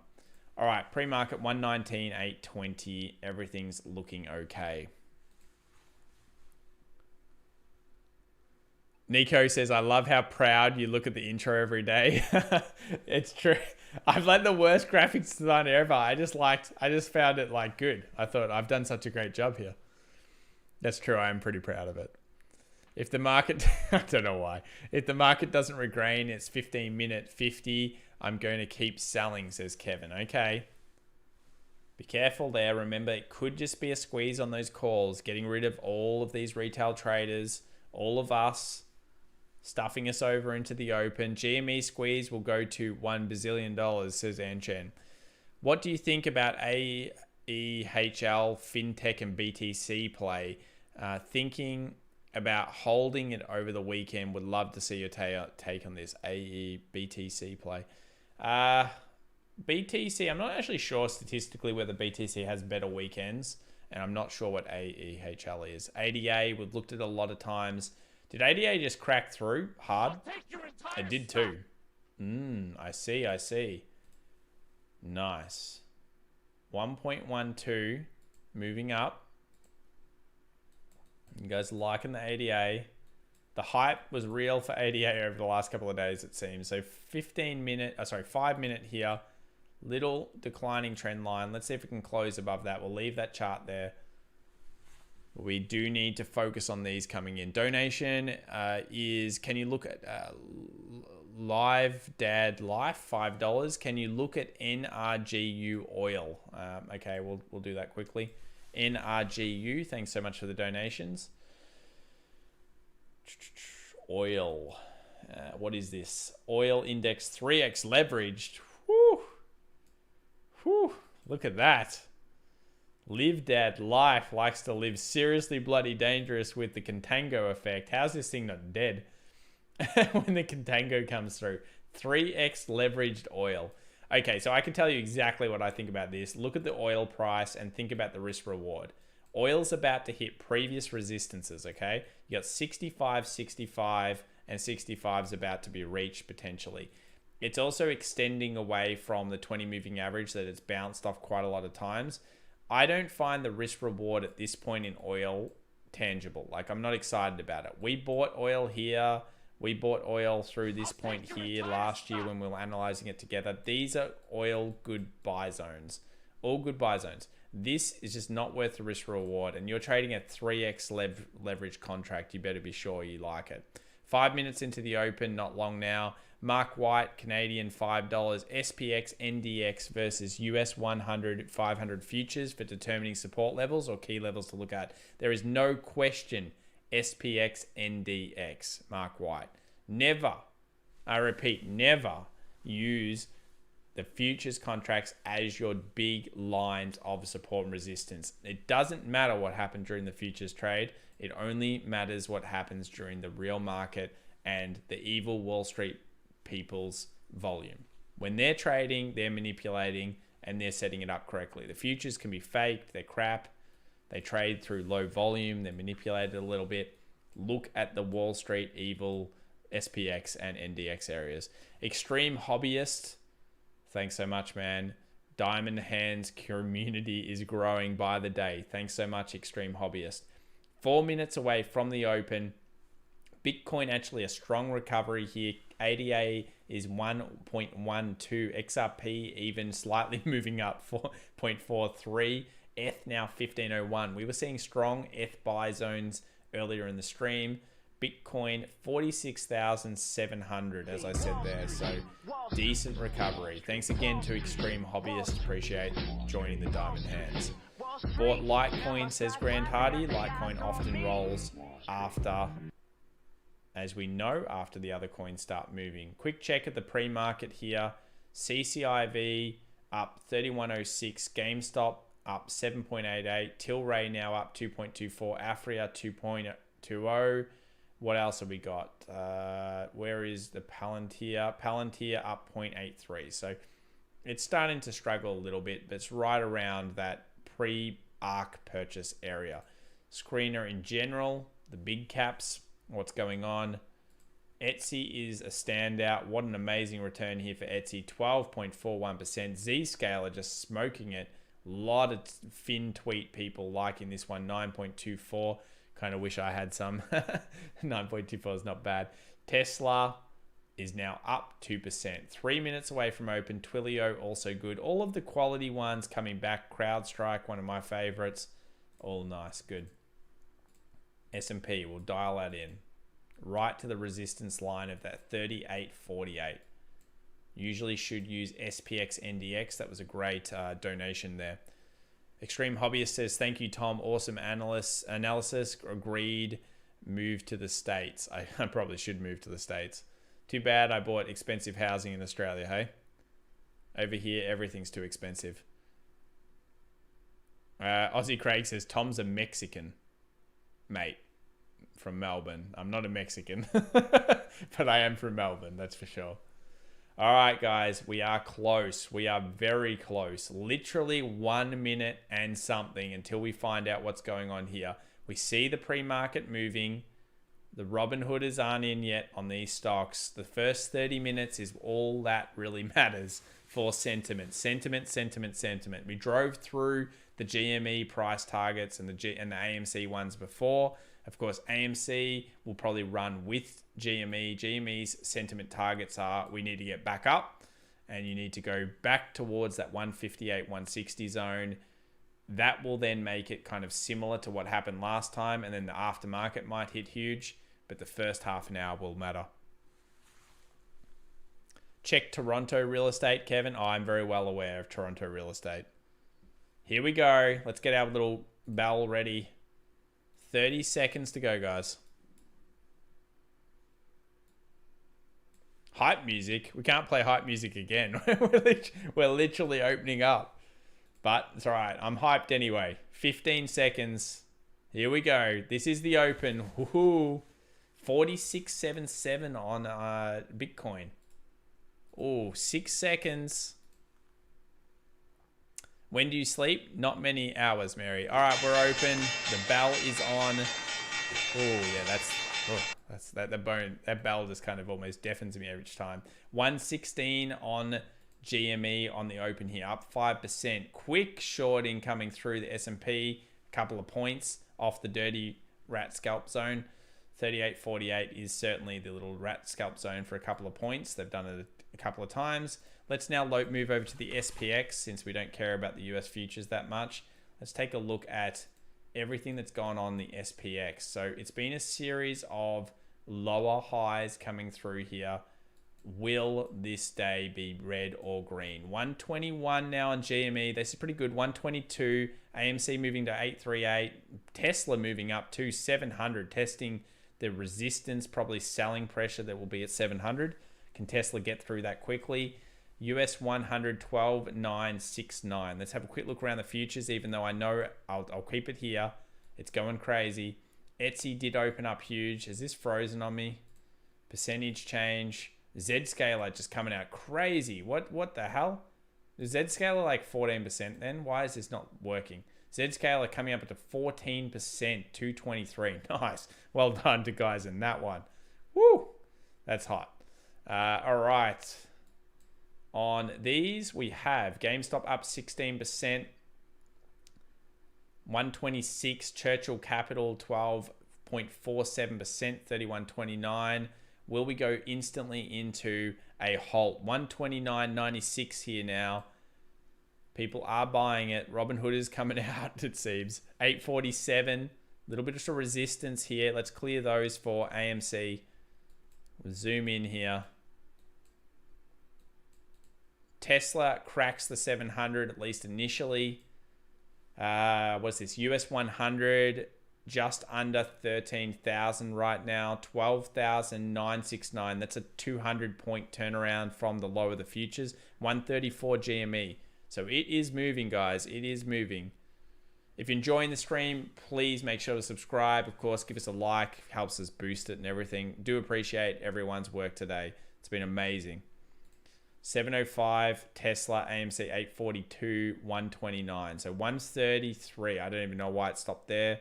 Maybe some people saw this as structure that they thought was resistance and they didn't like going through it. It's a 5-minute, guys. That's all it is. SPX 3850. Back onto that resistance area. We'll move the SPX down to a 1-minute. Might as well watch GME on a 1-minute to see the bullish and bearish candles. And AMC, I just want to have it clear 860. That's the idea. Clear, close above 860 would be very nice there. Here we go. Australia's already 27th. Yeah, man. 1:30 in the morning. I've done this for like 3 weeks, 4 weeks straight. It's just crazy. It's Saturday morning. Yeah. It is Saturday morning for me. Miles, I did say I'd do an NDM, didn't I? NNDM, and I'll still do MasterCard because I said I would. All right. We've got those ones ready in a second. I want to watch these first 5 minutes though. We've only been open for 3 minutes. So far, it has been strong for GME. 17% up. That's not too bad. That's good start of sentiment in the first half an hour. SPX now retreating 38.45. I don't really think whatever happens here matters to whatever happens here. In fact, as GME goes up, you'll often see the stock market go down in the squeeze. BTC on fire, 47,179. Yes, doing well. Also, our little ADA, 1.13, doing quite nicely. Hey, even ETH's doing well. But you know what isn't doing well? XRP. Stupid SEC. Kevin says Tom is a cyborg. He never sleeps. I'm certainly looking forward to the weekend. Unfortunately, I got more work to do. What mark would be the squeeze for GME? Until it gets through 160 and cleans, you wouldn't think there's a proper big ballistic squeeze. Underneath this level, it's really just the beginning. You've got to get through those marks. And when you do, it seems to be the trigger of where bots basically must be closing positions, or they're just saying, okay, too much risk tolerance. Here's a nasty little candle on the 5-minute for Tesla. Gapped up, went up as high as, 706, and then busted down through that. So maybe some selling pressure coming in on this one. 125 GME still. Wish I was in that bloody Z scaler. 90.55 for the dollar index, still up for the day. Gold's holding a 1757. That's really crappy for gold. It's been just a phenomenal weird week. BTC 47,000 flat right now. XRP down. Portfolio is skyrocketing. Extreme hobbyist.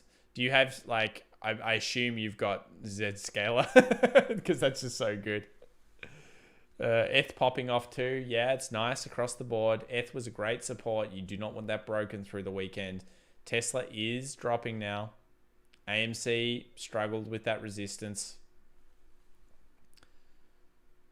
We'll keep watching these for the next 5 minutes. Then I'll go to a couple of stocks that I said I'd do. Just give you some stats here for you guys, how well you've done. We hit a massive number today. I think we got close to 3,000 viewers at one point. So thanks to you guys for supporting us. Huge amounts of donations as well. Appreciate it all. 126, 836. And there's that weakness coming into Tesla. Let's have a look at the pre. What do we got? What's Churchill Capital doing? CCIV seems to be freezing all the time. Tilray having a decent run, 4.5. CCIV 12. Where's that other one? PLTR flat as attack.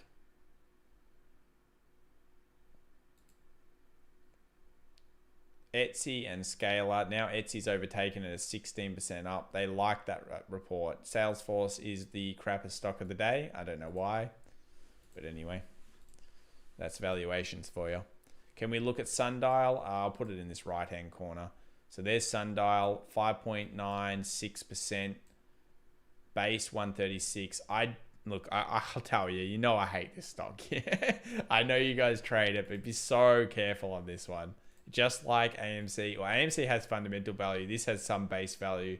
This one, they launch random stock attacks. This was a good chance of degrading though. Notice how you have that degrading sentiment, similar to Binance Coin, similar to all those others. And then you get that breakout. It comes back, retests, and then finds some bullish pressure. That's very, very similar to what we saw in those other ones. I will check some others down here. I've got MasterCard to check. Let's have a look at MasterCard Incorporated. Better late than never, yeah? All right, let's have a look at the daily here. I see why you're looking at MasterCard. Yes, it is a breakout. Yes, it's coming back and retesting it. It's a pretty good breakout zone of the boomer stonk. Hit the resistance over here. Does that matter? I mean, there should be structure buying around here. Look for sentiment, but yes, that is a breakout of a very nice structure. This is annoying, but it should still hold the zone at this point. 38.44 on the SPX.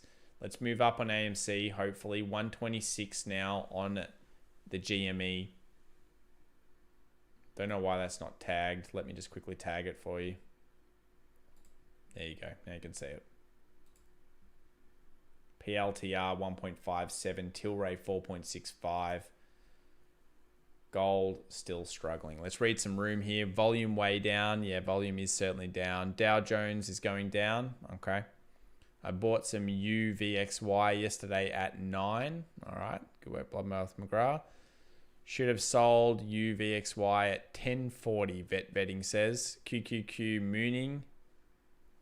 QQQ is moving up, 13,000. All those stocks with the expiries, they're moving up. Zscaler definitely leading the charge there with Etsy, etc.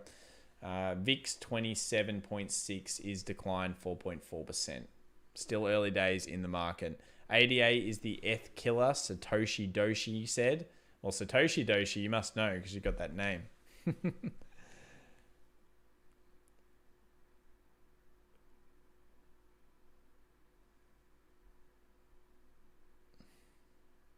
There is no GME halt. No. AMC, this is good. Come on. Get back above. I want this to happen. Bitcoin 47,287 now. There was one other one, NNDM. I said I do. NNDM, Nano Dimensions, 5.3% up. Previous supports, nice resistance over here as well, and the psychological 10. I see why you like that. No wonder you were checking it out. I don't know much about what this is. Industrial machinery producer had a nice movement up, maybe too fast, too quick, bounced down. Structure on the left-hand side, the right-hand side, $10. Yep, it's okay. GME 134. All right, come on, AMC, get above, close above this area. This. We're gonna put the fence underneath. There's the fence. It's sitting there. Let's get through. 136. New high closed for the day on the 15-minute. Now we need AMC to get through these wicks, start crushing that sentiment. It's going to be, I bet you it's hard for it. Notice it just stopped going with GME at the last couple of seconds there.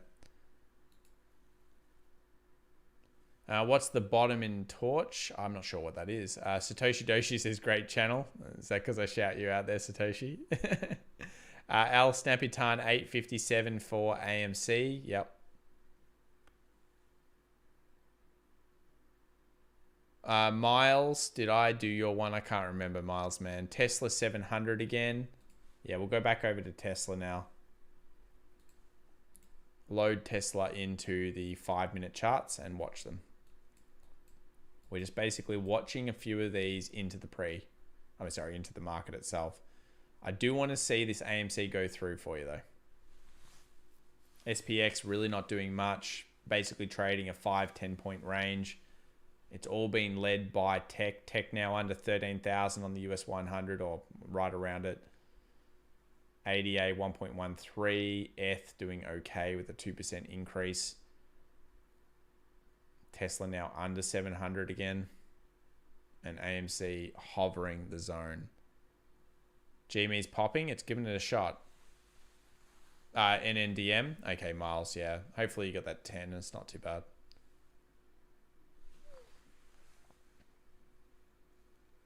AMC to the moon. I just want to see it close through. Come on. Give me an 860 for you guys. What's the probability of AMC GME squeezing, says Bob VD Mia? How would I know, man?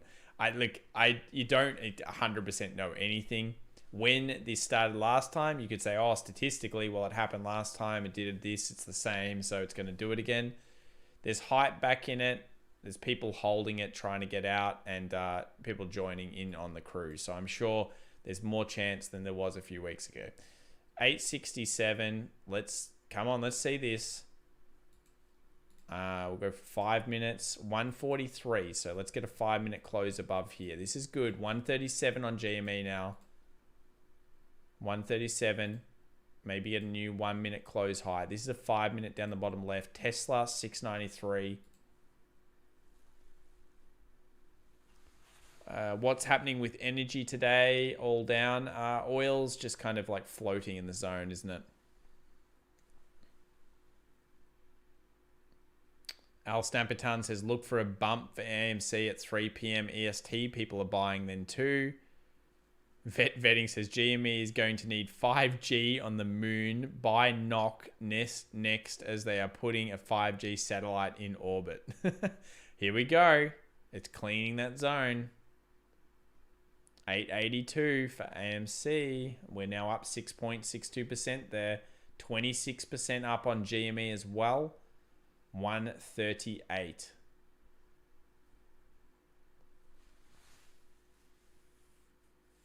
Dust if gold is going down. Do you do any trading yourself? I certainly do. I trade a lot of the Australian market and I trade some hypergrowths. If you've watched my stream for long enough, you've seen some times that I've run away. Oh yeah, I forgot to check COS. Is COS going all right? Should be coming along for the party, shouldn't it? 21.46 now going green. COS is that stock that does its thing. Where did COS get to last time? So it actually only degraded down to $19-ish. What is it? What's this time frame? 5-minute daily. No, it didn't degrade hard. So it went down to 11.68. So still a lot of risk in the old cost. Don't worry about that. Yeah, I certainly do trade. I've been trading for a long time. The only problem with the stream is I have to set a lot more, alerts and stuff. Instant buys, those type of things. But I generally do close up pretty early in, and I take mostly close candles for the end of the day. I'm not somebody that trades the first hour that often. Zomrop running up. Congratulations. So good work there. Congratulations. Tom loves Qantas. I hate Qantas with a passion. I don't like airplane stocks. If they fall out of the sky, guys, in my experience, you lose like 25% value in one day. It's not a good day. All right, well, look, I'm going to actually have to call the stream here. I'm just so wrecked. I'm so grateful for everyone that stuck with us from 10:30 my time all the way to 1:46. I hope everybody has a great day. I hope you guys get lucky with the stocks that you're in and the positions. Things that we're looking at keenly here, of course, it's still 3,800 zone for the SPX. If it gets underneath that right now, it's trading that kind of buy end of it. US 100's 13,000. You're looking for a break under 12,800 and a close. I'll be doing a weekend video. So if you're interested in that, I'll be covering all of the gold market, the Tesla market, the Bitcoin market, the stock market, everything else. I'll also talk about AMC and GME in that video. So if you want my review for next week, definitely subscribe. We'll see you bright and early Monday morning. I'll be fully ready. I'll sleep this weekend so I can get it done. Got some new things happening in the channel. We won't have that stupid intermission tag there anymore either as well. So I'll leave you with this, guys. We'll pipe it out here. Let's get this video going on so you feel good for the day. Hope everyone has a great day. Don't worry, Anshan. I was thinking what you were thinking. We'll finish with the intro. We'll have a new back end to the intro as well. I'll make it this weekend. Thanks, guys.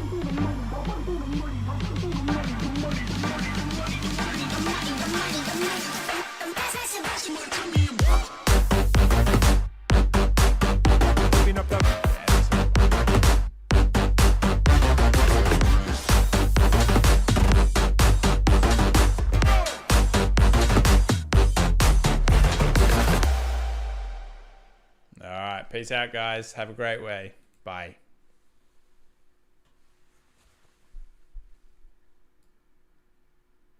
Go eat a koala. I don't think they're very tasty, man. You know they're like drunk and they get really, really dumb over time. If you meet a koala and it's like old, they're likely to literally